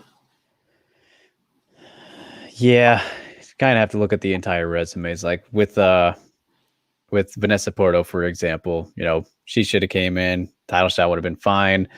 Jennifer Maya going to the UFC, that one would have been fine. I think they should have done that. It's situational, and those are both those two fighters I just mentioned. Had title defenses. Kanako just won the title, then came into the UFC. Yes, she was matched with Whaley in 2018, 17, whenever Ryzen 10 was, but yeah, but we didn't know how good Whaley was at that point either. Though. Right. So situational Makoto, but appreciate it nonetheless. So yeah, good for Pam. Excited to see her back whenever that may be. But speaking of a fighter that we did speak of already, Steve, it's happening. Yeah, you're the fight you're most excited for coming up to close out the year. I know you're just amped about the news. Yeah, Valentina Shevchenko versus Lauren Murphy, set for UFC 266, September 25th. That card is fantastic. It's stacked. Oh my God, so many names. 2 title fights. That's the Volkanovski Ortega fight card. Nick Diaz returns. Tatiana Suarez is on there. Man, so many good fights on that card. But Lauren Murphy finally gets her title shot. She a deserved title shot. Yeah. So here it is. They're doing it. 266. If they're not going to do Shevchenko and Nunes, then this was the right fight to make. Yeah. Yeah, definitely. I personally would have wanted them to wait until Nunes wins in 2 weeks and be like, all right, we're gonna do a first of the year or end of the year, first of the year, one of those cards. Throw in Shevchenko and Nunes. But I mean, it could still happen. Yeah. Valentina likes to be pretty active, depending on how much damage they both take. Yep. It'd be a fun way to close out the year. We'll see. So, yep, this was the fight to make. We'll see how it goes. In September, International Fight Week, y'all. It's coming back. Oh my goodness. So should be something just all around. So much going on. Oh, yeah. The UFC really is giving us a lot. Trying to make up for lost time. For sure. Yeah. And they are definitely welcoming fans back. They're giving great cards with the fans. Yeah. Indeed. Ghost Phantom chiming in. Oh. Yeah. We both hit it at the same time. More excited for Diaz versus Lawler 2. I saw the first fight when I was 14 years old, and you aged yourself again. Dude, you and Drake are just aging yourselves. Yep. Letting it out there. Old men y'all are. So Yusuf says, you won't see me again if Val loses to Lauren Murphy. And then James says, Volkanovski versus Pretty Eyes should be fun. I am so excited for that fight. I was so bummed when it fell through. Oh. Ortega's going to be champion. I feel it. Very possible. Very possible. Yep. He's got cute little Bay next to him. Tracy Cortez. He's really doing great things at this point. He's doing well. He's doing well for himself. Oh man. Moving on. Still to flyweight action. Bruce says, hopefully Ortega wins. Love his jiu-jitsu. Yes, baby. Yes. Yes. Got them jits. Didn't really get to see it. Yusuf says Volkanovski is overrated. He said underrated. No, he did not. The bias here is incredible. All right. Moving on to more flyweight action, though, and just something I didn't even see till earlier today. I don't even know if it's been put out there, but if it is, I'm letting it all know. Here we are. A rebooking. Vanessa Porto versus Laura Joanne. That's next weekend. Holy shit. Yeah. I didn't even realize. UFC 263. Wow. Bellator. So they must have known. Right. Yeah, well, you remember this fight was supposed to happen a couple weeks ago, and then the stupid shit happened with Vanessa. So yeah, good for her and them to get the fight remade, and they're doing it. But so we'll be previewing next week. Yes, exactly. So, and I mean, we already previewed it when it was supposed to happen, didn't we? So we did. Yeah. And I feel the same about it. So, it's happening next week, though, guys. I'm glad to see Porto back, and we don't have to wait too long for the nonsense of what happened to resolve itself. But yeah, that's a good addition there. And Jimmy asks a great question. Why are people giving Ortega shit for dating Tracy? Because they're jealous. They have the right to choose who they date. Abso-fucking-lutely, Jimmy. Or am I mistaken? He asks. No, you're not mistaken. They have the right to choose who they date. And aren't they like a beautiful couple, by the way? Yeah, sure. But Alvin asks, what happened with Ms. Porto? I like how Alvin says, like, Mrs. He's very proper. Ms., Mr. So proper. Alvin, very respectful. Alvin, are you from, like, England or something? Alvin, where are you from? No, it's all good, Alvin. It's all good. So his apologies, gentlemen. Now we're gentlemen. I don't really follow Bellator news. Alvin, where are you from? Don't dox the man here. So, it was a couple weeks ago, Alvin. He's gonna be like, Alabama. Alabama, yeah. Porto and Joanne were set to fight at 141 pound catch weight, 40 because or it was 38. It was 138 or 28. It was one. I'm all over the place. It was not at 125 pounds because it was kind of short notice that they put it together. Not that they were supposed to face anyone else, but they just threw it together. So I think it was 128 catch weight or something like that. Yeah, that sounds right. I don't know why I went to 40, but and on weigh-in day, they both made weight, everything like that.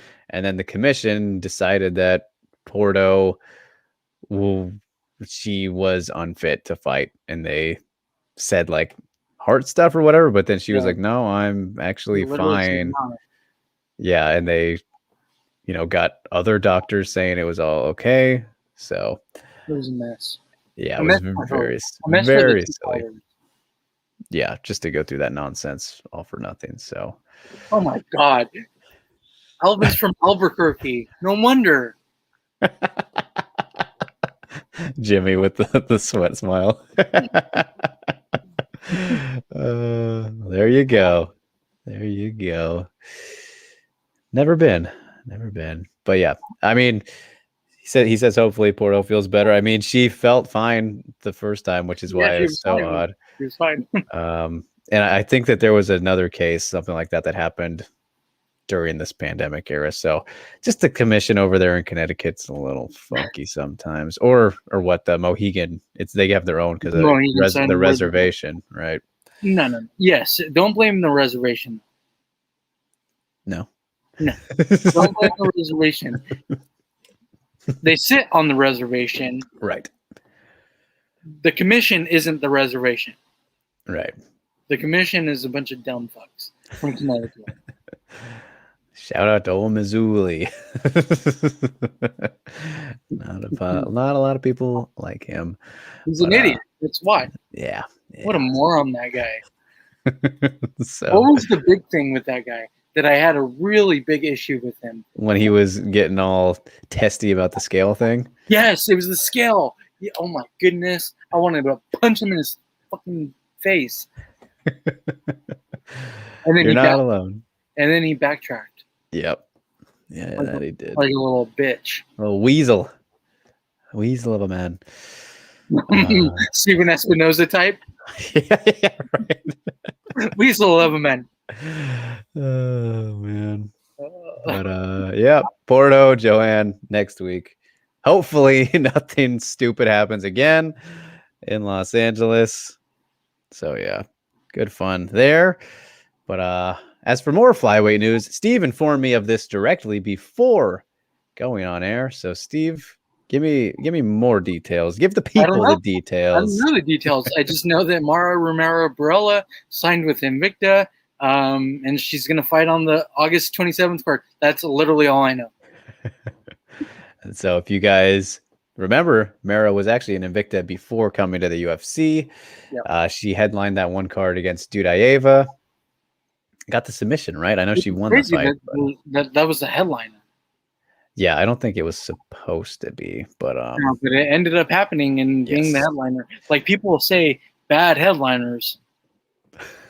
It was fine at the time. She was on a roll. And yeah, so now back with Invicta, of course, had a rough end to the UFC tenure. What was it? 3 in a row, 4 in a row, maybe that she dropped with all finish losses. Started off strong, representing Italy proud, fighting at ATT. Proud. Yeah, I guess. Yeah. Right. And they don't really like her anyway. They don't even want her there.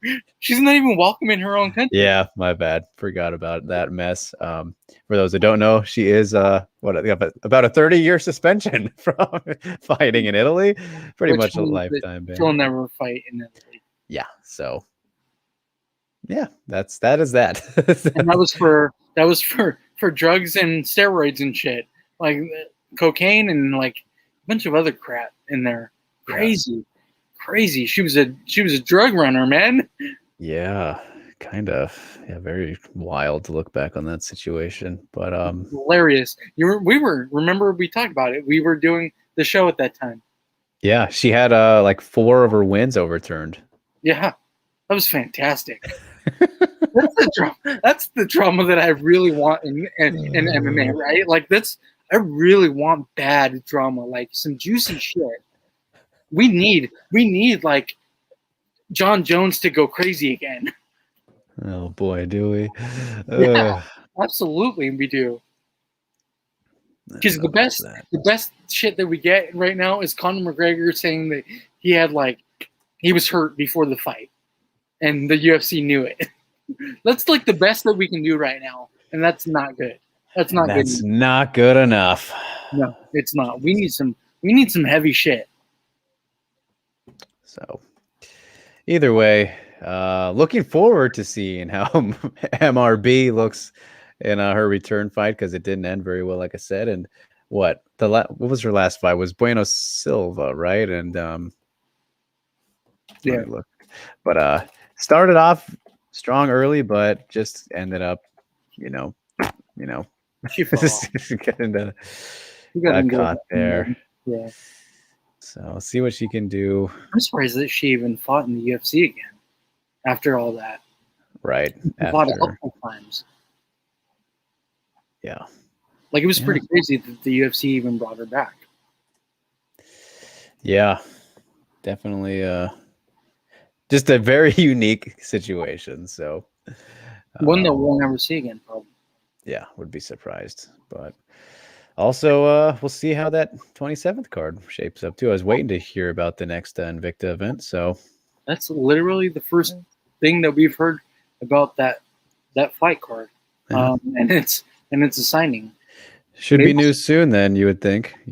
Yeah, coming up a bit. So that is the news. Synchro Wing says, so strange that people who support Conor are getting hammered by the MMA community, saying that they support murder. I saw that on SCMP. I think that you're going to get a lot of craziness from both sides when it comes to Conor McGregor.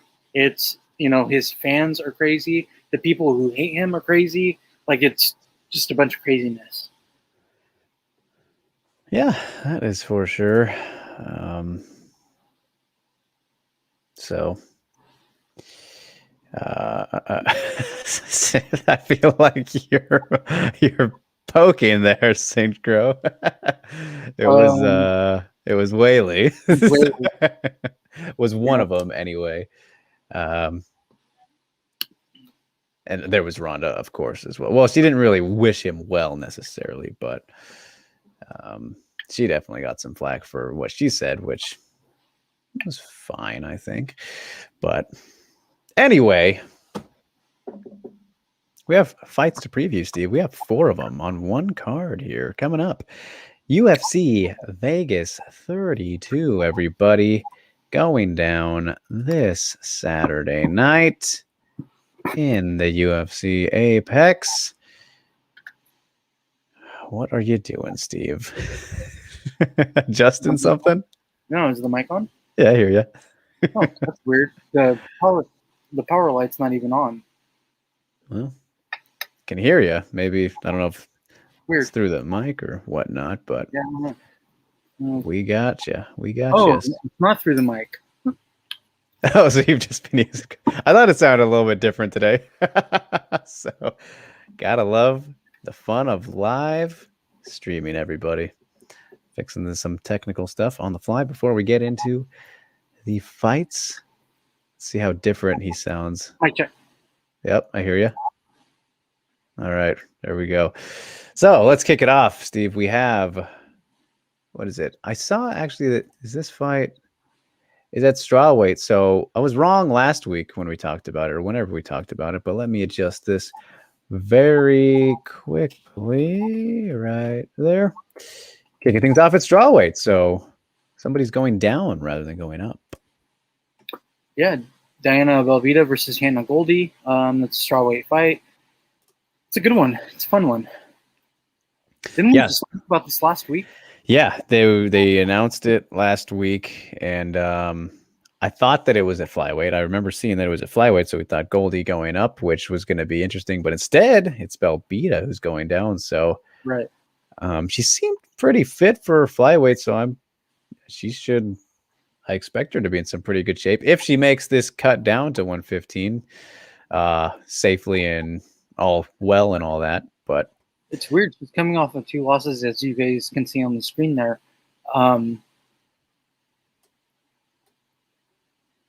yeah, I don't know, like why. I wonder why she's doing it. maybe just to try things out when you go on a skid like that and haven't won in the UFC yet. Young, though. Yeah, still just 25 right there. Yeah. And got the slight underdog here in this one. 5'7", like that's gonna be a really tall, lengthy. Look at the reach difference. Do you see it right there? I do. 68 and a half to 61. Like that's a big. That's like Velasquez heels type of range. Yeah, that's why I was very surprised kind of see or to think that Goldie was going up, but not the case here. She's small, so I mean, yeah. And despite this inaccurately saying 125, because last fight against Granger was at straw weights, damn near 2 years ago, Steve. That was almost 2 years ago now. I think she had some injury issues and whatnot and was supposed to face Jessica Penne, as you guys will remember, for Jessica's return fight, but instead turned into Lupi Godinez.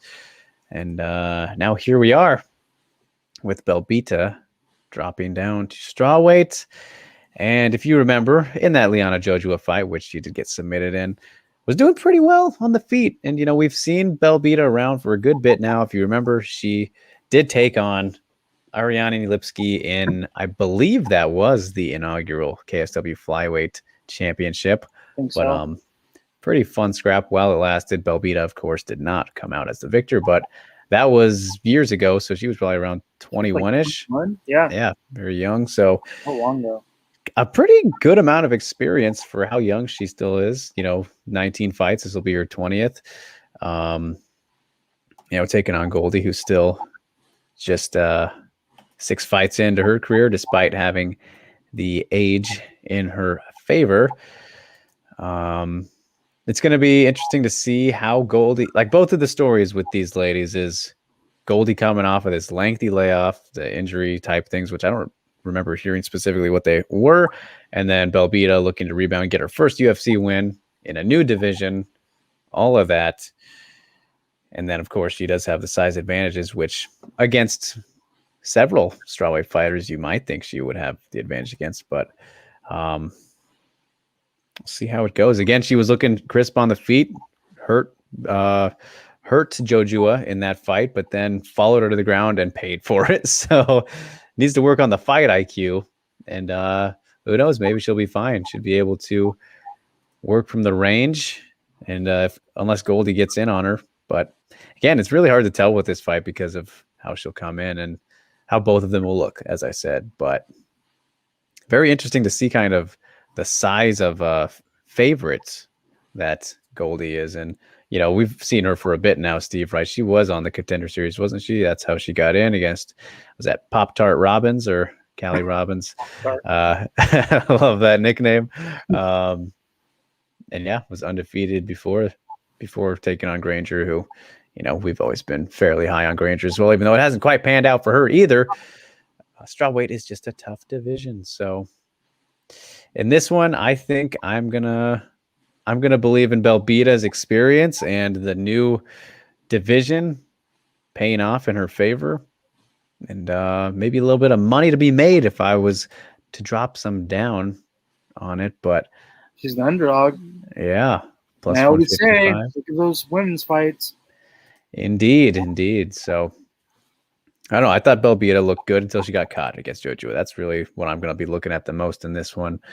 If Goldie tries to grapple with her, which she should, close that range, get in there, push her up against the cage, kind of make it ugly. I think it'll be hard, though. I think it'll be tough for her to try to get in with Belbita.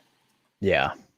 Should not be too easy, but it's what she's got to do. So Either way, I think it's going to be tough. Maybe a little rusty. We'll see how she looks, how they both look, but I'm going to go with Belbita in this one. So probably a decision. I can't see. I could see her getting finished. I could see her being submitted or something, but I don't know. I'm going to not say any finish in this one. Belbita for me, unanimous. Yeah, I'm gonna go with Belbita as well. Like you said, that fight against Jojua, she was doing very well until she wasn't. I think that she's still super young, 25 years old, and she's a very good. We thought was a good prospect anyway. I still believe even 2 losses is fine. She's 25 years old, guys. Well, and you look at the first one was the Molly too, you know. Right. So like it's okay. And I mean, Jojua, that's also a very good prospect. So perfectly fine with those 2 losses. Those aren't bad losses. It's just that she needs a rebound fight, and Goldie's gonna be tough. But I do think that Belbita gets it done. Like you said, I agree with you. A decision for Belbita. Yep. So I think the odds makers, they got to just be looking at the fact that they know more about Goldie, I think. Just from seeing her on Contender Series. It's kind of silly. It's we'll so see. Weird. Yeah, I don't know. I don't know why this is the odds are the way that they are in that fight specifically. I don't know. But if you're gonna bet, they're close anyway. But you got some money coming back maybe with Jojua, or not Jojua, Belbita. Yeah, for sure. But for this next fight, Steve, I think that we all feel pretty comfortable about this one. Again, depending on the weight shift or return in weight for one Sarge. Yeah, Sijara Eubanks versus Elise Reed. This is a flyweight fight. This is not a bantamweight fight where Sijara Eubanks is ranked like number 12 or something like that. Right. And look at they put bantamweight 125. Come on, Tapology, what you doing? Weird. Tapology usually is dropping the ball. Knows what they're doing. So Sijara needs to rebound fight. Again, another rebound fight. Well, perfect one. Yeah, pretty crazy. Yeah, solid. I think they got these odds right. Yeah, and I mean, maybe could be even a little bit wider. And again, it's like we talked about when this was announced, 2 weeks ago or whenever. I feel like it was pretty recently we talked about this fight because of all the shifting in opponents. Remember, Sarge was supposed to take on Hossa, right, and somebody else, and there's been multiple change-ups. But Elise Reed, generally a little bit straw weight there. Taking a bantamweight for Sarge and meeting in the middle now. Strawweight for Elise Reed. Crazy. Yeah. So still she's a very good prospect, as we said when we said that. But it's just the thing is coming in like this short notice against somebody like Sijara, who's going to have that size advantage. It's a real tough matchup. BJJ black belt. Sijara never gets really enough credit for that, I don't think. And her hands. See her a lot. I know she likes to throw down. As we saw in that Julia Avila win, of course, since then dropped fights to Ketlin and Pani. But those are also very tough. Those are top 10. Yeah. Top 10 fighters right there. Yeah. So and Elise Reed she might be number 1 in Virginia, but dude, that's a great way to break something down. Well, they might be number 1 in Virginia, but they aren't in the UFC. Oh, it's so funny. I think this might be a welcome to the UFC type fight for Sijara Eubanks or for Elise Reed. Well, yeah, this is another to go back to what was it, Makoto? Was it Rue or Makoto who mentioned the Wolves asking about that? But yeah, this could be completely. Yeah. Completely thrown to the wolves. And of course, this is a short notice situation, unlike the other two fights we mentioned with Ruiz and Kanako. And we've seen it multiple times with short notice opponents coming to fill, and that's just how it goes. They want to get in the UFC, can't blame them. But in terms of the standings and all that, yeah, completely thrown to the wolves. I mean, Sajara should not have any trouble in this fight unless like the weight cut goes terribly wrong, which you never know, Eric. You could, No. But also, you look back at when she was at flyweight and able to take care of that, she looked better than ever. She looked really good, yeah. At flyweight, she was legit as shit. She won her way. She could have been champion. She won her way to the title fight. Yep. But then the weight was a problem, and we never saw her there again until now. So who knows? Maybe this could be a return to form if she can. It's weird when you typically see when they get older, they go up in weight. Right. She's going down. She's 36 years old. Yeah. So we'll see how it's pretty much the biggest curiosity for me is like, will she look the same at flyweight after the time away, yada yada. Mm-hmm. And then if Elise can at least show some good resilience and hang in there. But her power was amazing in the Tough House, dude. Yeah, she was like a world killer. Yeah, I was so excited for that Nico fight, but we got a hell. Wasn't meant to be. We got a hell of a fight, though. Yeah, I know. Yeah, it worked out. It did work out. What's crazy is Sarge is 6-6. I didn't realize. Yeah, well, I mean, you remember in Invicta, she started off as kind of meh, and has obviously gotten better since then. But yeah, it is kind of funny to think about that. And this isn't counting those tough wins, which would have been 3 of them. That would add 3, so 9 and 6. But still, either way, Steve, I'm gonna believe in Sarge this time. I mean, somehow, finish this fight. Yeah, I'm gonna go with a submission for Sarge in this one. I'm gonna say second round. I think Elise will hang in there the first round, but I just struggle to see her winning this one. But good prospect to have on the roster. I think it was going to happen eventually, but just not a favorable spot. So I mean, she is number 1 from Virginia, so there's that. And don't be surprised if she goes back to 115 afterwards. Yeah. So. I got Sarge TKO round 3. I think that Reed is tough. I do. I think she's a tough girl. I just think that Sarge is going to be too much. Yeah. Yep. Totally fair. And Rue with a fantastic comparison. Finish. Yeah. Rue says, is this going to be like Tisha versus Hughes in 2020, Throne of the Wolves? As you guys explained earlier, yeah, pretty much the same thing. Because Hughes wasn't supposed to be the original opponent there. Man, Tisha Torres put it on Sam Hughes. Poor Sam Hughes. Oh, of course. Fitting. What timing. Yeah, he's been lurking, and all of a sudden, boo. His Sam Hughes gets brought up, and he goes, boo.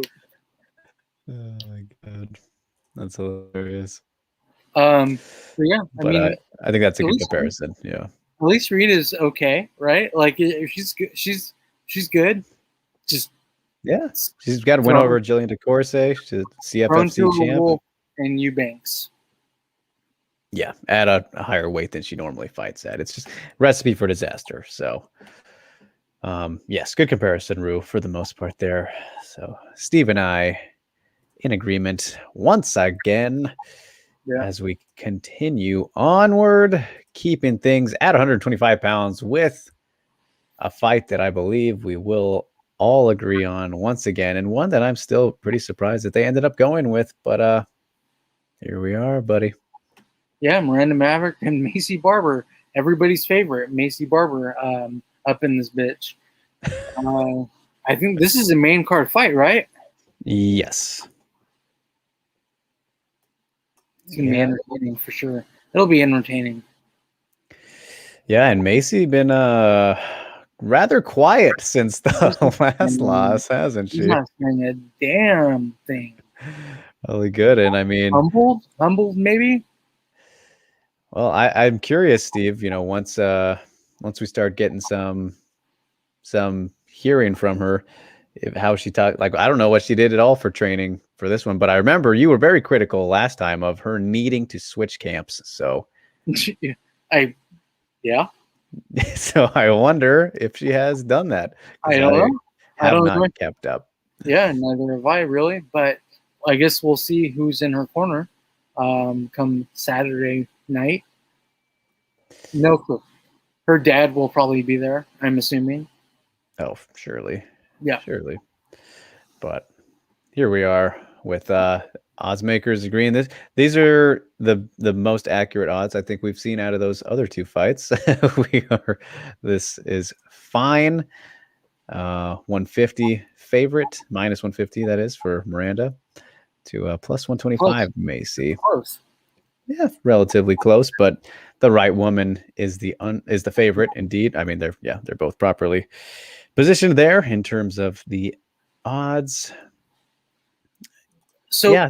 if you believe, which I know most of y'all don't, if you believe that Macy Barber is legit, she's a she was a very good prospect and she can turn shit around. She's still just 23 years old, as you can see on the screen. Very young, very, very young. A plus 125, throw it on Macy Barber. Yeah, I mean, why not? But the thing is, That's it's if you believe. That's if you believe that she's the future. right, right. And unfortunately, I think she's running into the real future. At least somebody who, as we know, Steve, we've been watching Miranda since pretty much the beginning. Started her career in Invicta, gone all the way up to the UFC now. We knew one day she would be here. She's progressing just at a faster rate than I think we even anticipated. 24 years old and 11 fights in. Yeah. Yeah. Looking very good. In the UFC now, 3 or 4 now. Man. And then with that last one over Jillian Robertson, where she majorly dominated and even, looked good in some bad positions. She got out of them nice, good defense shown. Like, it wasn't a perfect showing like how you would have maybe imagined, but it was exactly I think what you would have wanted to see against somebody like Jillian Robertson. Went in there, got the job done. Before that, of course, got the TKO against Jojua in her debut. With them hands, didn't even need her nasty ground and pound grappling, which we were accustomed to seeing so much so in Invicta against Pearl Gonzalez and the like before getting to the UFC. So I just think in this fight, like, Macy needs to really bully Miranda, but that's what Miranda does typically, like being able to do that to her. I don't know how well that'll work out for her. And she just, her arsenal is getting a whole lot more diverse as so good, better and better, man. Yeah, and as Ghost points out, Maverick's nasty elbows. Remember the up elbow KO from a few fights ago? That was against KO. I don't remember from her, but I mean, seen some. He's talking about elbows. He's talking about the fight against Bennett, right? No, she didn't finish Bennett, but he must mean Jojua's, which she had the elbow that cut her and landed, but. When you say KO like that, Ghost, I think of like put her out, but that led to the end. Yes. So that was very nice. I mean, she's just getting very lethal everywhere, which is very scary for, as we said, the age, the experience, all that. And Ghost also says, as Mike from MMA Picks said, shout out to him, Maverick is the type of prospect Macy thinks she is. Absolutely perfect. Perfectly said. Very, very safe to say. And you just look at the body of work. And she did submit Bennett. Apologies there. Head kick. Steve, good correction, which is impressive. You look at exactly what I'm saying. You look at the body of work. Miranda has just fought and beaten significantly better competition. For sure. Because Bennett is a really good fighter. Yeah, Deanna Bennett, that was, 3 fights ago. Before that, Shanna Young, not a bad one, submitted her even. And like I said, that Pro Gonzalez one was really a big deal for me to think like, okay, wow, she dominated that fight, and I didn't quite see it being that easy for her, but proved me wrong. Yeah. And yes, of course, Macy does have, she finished Jillian Robertson, unlike Miranda did, but styles make fights a little bit there. But then before that, the JJ fight, which, if you remember, Macy did struggle early on in that one. Yeah, Hannah Cyphers. She's tough, though. I mean, she got caught a few times. Yeah.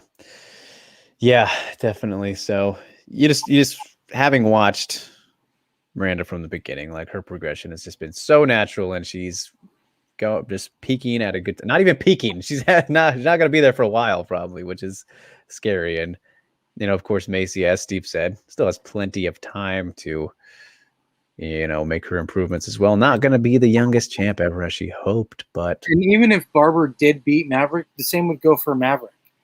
Right. Yeah. They're both at that 24 years old. Like this is prospect versus prospect, but they're ranked at this point. They're young. Yeah.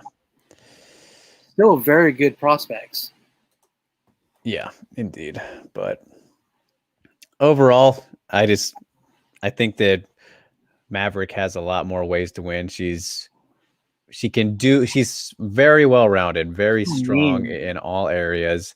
As we said, the bullying. I think, of course, Macy is shown to have very good knockout power, but she just has been, if you look back at the Grasso fight, which again is against Grasso, just looked a little bit predictable there. And when she had that sense of urgency, it worked out for her a little bit more towards the end. But you run into Maverick that way, probably going to get taken down, see what happens. It's just going to get in tight and take some shots of her own. Unless Macy is really reinvented here, we'll see. But again, just looking at the momentum, everything going on for Maverick right now, fear it, man. Fear the Maverick, dude. He's got a great fight IQ. So smart. Just a very smart individual, as Head Kick Steve says. Yeah, she is stupid smart and very mature for age. She is a problem. Couldn't agree more. I like Miranda Maverick in this one, and I do think this fight should be pretty fun, though, but I think she'll be a step ahead pretty much every step of the way. So I'm going to take unanimous decision here, Steve. But I think that Macy rushes Maverick and gets caught. Oh, okay. Very possible. I mean, got to go with what we've seen. Right. Yeah. Macy wants to throw, and she's I don't know if she's gone somewhere else, like we said, like we talked about. Man, I've always thought that a change of camp would do wonders for her. Maybe she changed camp. I don't know if she did or not. If she did, maybe she has a better chance of beating Miranda Maverick. But up until we see it, there's no way I'm picking Macy Barber. And 3 losses in a row, not good, but still young, still very young.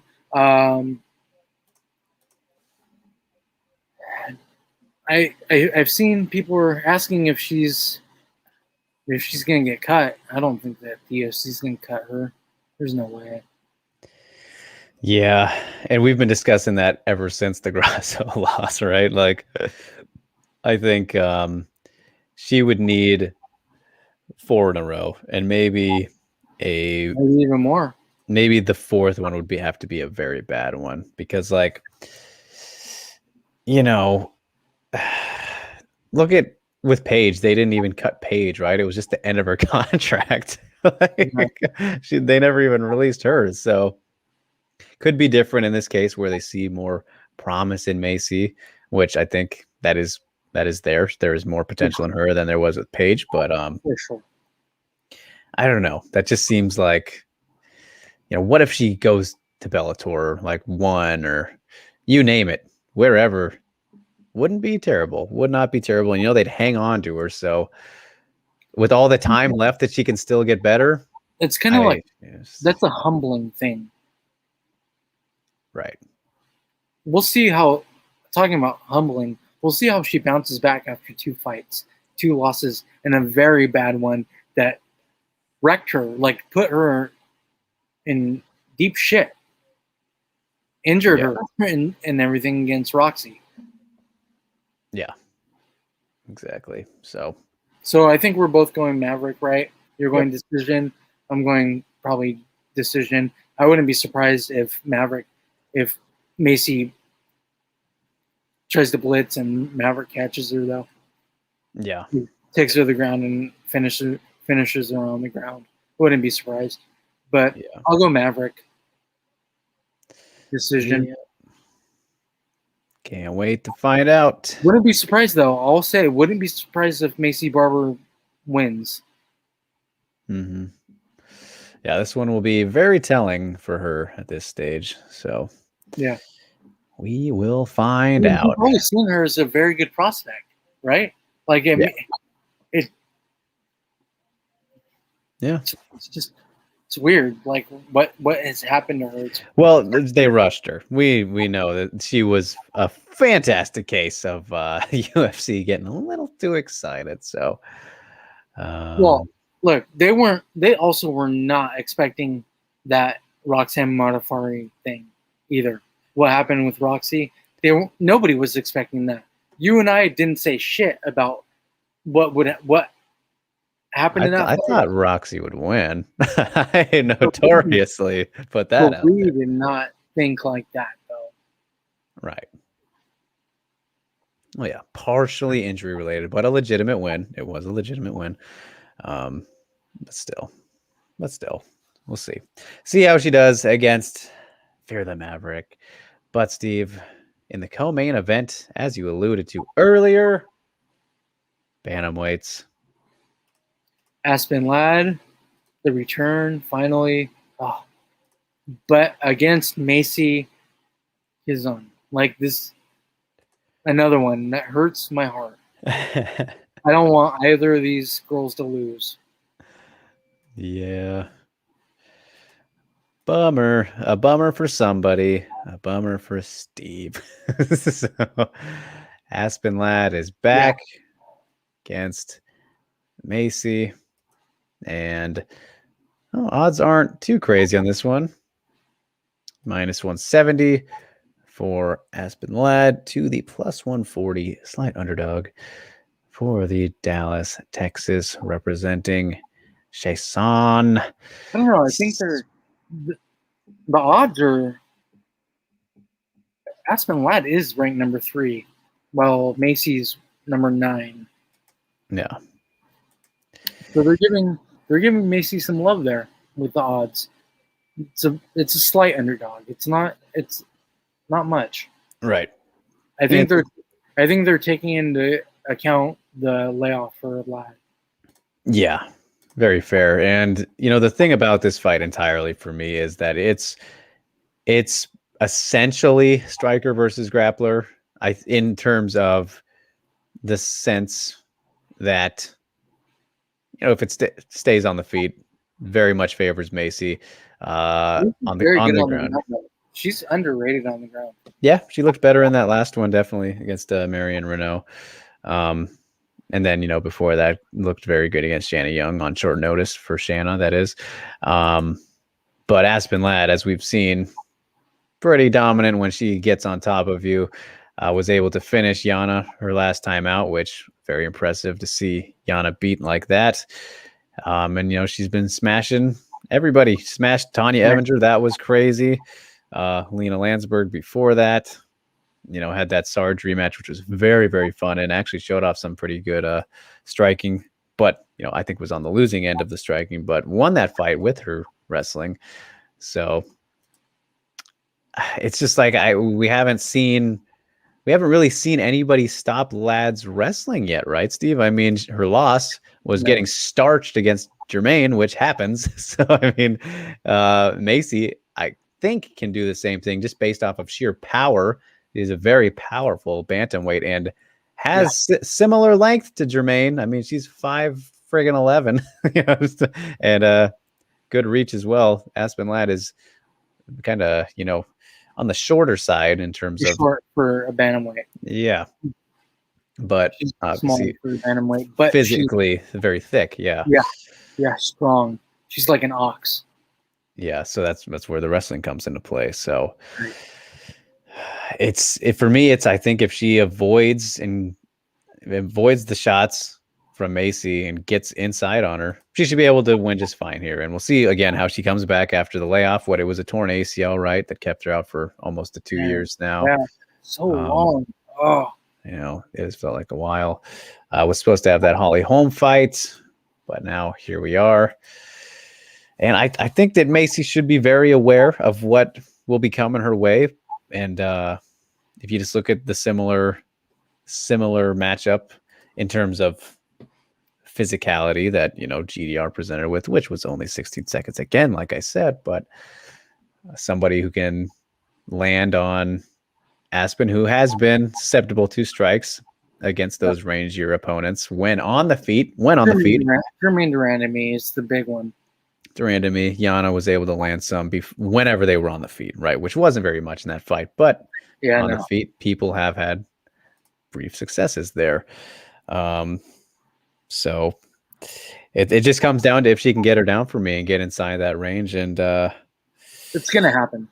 Yeah, I know. I think so. But Macy could, she could just go out there and destroy her. It's like one of those things. Macy's strong, man. Like, in a big spot for her. If she wins this fight, she's right there, 3 in a row. Yeah. Then she gets into that mix we were talking about earlier. Yes. Misha sweepstakes, Aldana, you name it. Crazy. This is such a big fight for Macy. Big fight for Aspen too, because she's coming back from her injury and 2 years away and almost 2 years away. Oh man, such a good fight. This is so good. I'm so happy that they made this, that both of them are fighting. I hate that they're fighting each other right now. Yeah. Well, I don't want to pick. Oh, you're going to pick tonight. But I don't want to pick, man. I don't want one of them to lose. Yeah. Well, for me, in situations like this, stylistically like this, I generally will always favor the wrestler, Steve. And I think, you're kind of on my side with that line of thinking, just because, especially wrestlers that are of this caliber. And like I said, we haven't seen much resistance. Yeah. And then again, if you do look at which she has improved since the Lena Landsberg loss, Macy, where she got, kind of beat on the ground mostly. I mean, that was pretty much how she lost. Has shown improvement since then. Still, Aspen Ladd above Lena Landsberg, as we saw with their fight. So for me, I just think Aspen, and believing that she comes back in looking as good as we know she can be. Yeah. She's championship material, man. Like, I'm still not sold on that because of her striking, but her grappling, her wrestling is that good, Drake.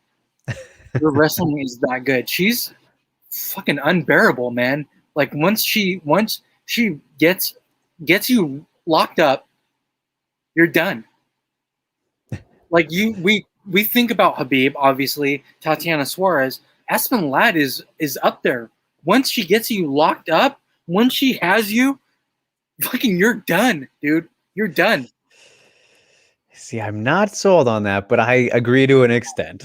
And because of that, I think she will get it in those positions, and she will sadly pound out Macy. I'm picking Ladd by second round TKO. She's going to get pound. You're going Khabib like then. Yes, I am. Okay, you're going smash.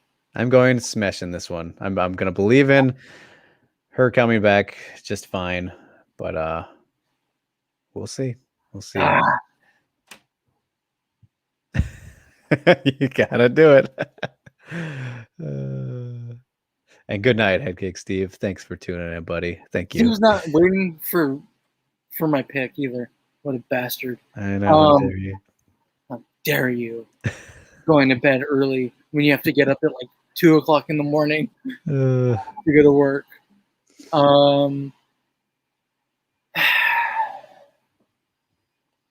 I think I just literally said what I just believe it's like so much in Aspen Ladd and her wrestling. I really believe in it. But Macy can get this. If Macy, man, I saw it. I looked down. All right. So Macy, I'm going Aspen Ladd. Aspen Ladd will eventually get Macy down, and she will smash. There you have it. We both agree with smash. I can't go against it. As much as I want Macy to win as well, I can't go against. It's all reliable, right? The old reliable back pocket skill set. Yeah, and then it's the wrestling, man. I don't. As much as I want to pick against a wrestler, like I can't. Like I physically fucking can't pick against a wrestler. Like it won't come out of me. Well, we love the honesty. I always love it here. And now, good night to you, I think, Steve. You're welcome, Steve. Good night. As we get ready to say good night to everybody, as that concludes the preview for UFC Vegas 32, 4 fights. Steve and I agree on all four. What a turnaround from last week. What a turn of events. But hey, we'll see how it goes. Ghost chiming in saying he doesn't know, Steve. Led doesn't really have the diverse entries that Misha added, but who knows? That's what I'm saying. That's what I'm saying. But if she gets in at all, yeah. Yeah, she's got to get in. Like it's Macy's good though, so Indeed. I already made my pick. I'm not gonna talk myself out of it. I just realized we got both Macy's fighting too. I didn't realize that till just now. One Macy we like. One that we are fond of, and the other hopefully can show some improvements, I guess. But anyway, you guys, we have reached the end of the show. I have lost multiple hours now on my sleep that I don't know if I'm going to sleep in. I'll just wait to do it on the plane tomorrow as I get ready to fly to Miami. But either way, don't forget, follow us, like, share, subscribe, hit that notification bell if you have not already. Thanks so much, everybody, for tuning in and doing the mod work, and we'll get to everybody as we do. But follow us at Drake Riggs _, at Steve K _MMA on Twitter, at The Scrap News. You already know, and if you don't, now you do. Drake's got to go to bed, y'all. Got to go to bed, but I don't know if I will at this point. I'd rather get no sleep maybe than too little of sleep. It it's just so annoying waking up after not a full amount of sleep. We'll see how I'm feeling. So that's what I got going on. It's only 9 o'clock. Yeah, but I got to wake up earlier than the flight. 5:30 flight. Got to get there earlier than that. So either way, you guys, yes, we'll be in Miami this week doing some PFL interviews at ATT and Sanford. ATT stuff, man. Yeah, that is. Get to check things out in person. We'll be doing that.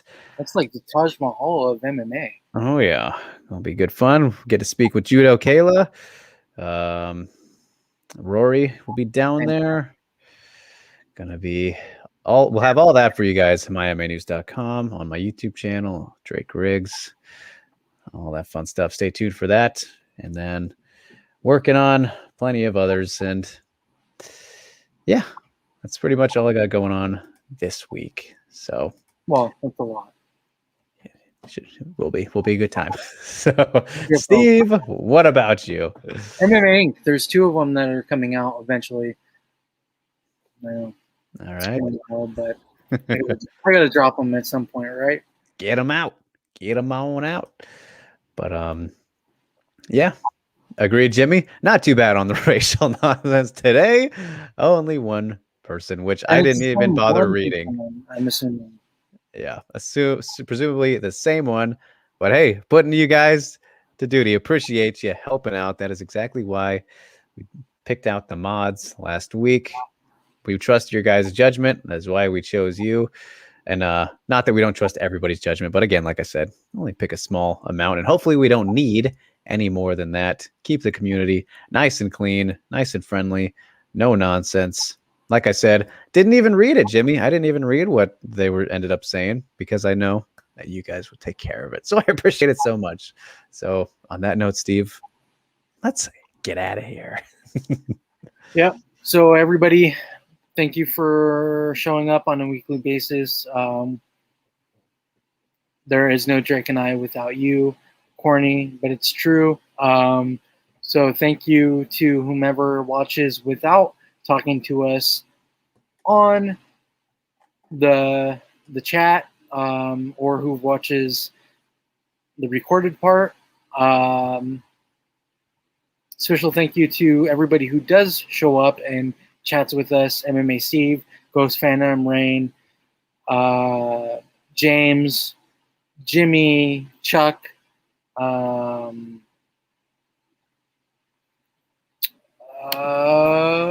I'm missing people. Who am I missing? We had Rain, Ro, I think I said Makoto, Alvin, Synchro Wing. There was Mr. What's his name? Beckham. Mr. Beckham. That's Aaron. That's my boy. Right. And Yusuf, of course. Yusuf. Nothing there, Yusuf. I think that's it. The Richard Scott decision. Did you say him? Who? The Richard Scott decision. No. He was. That's right. He was here at the end.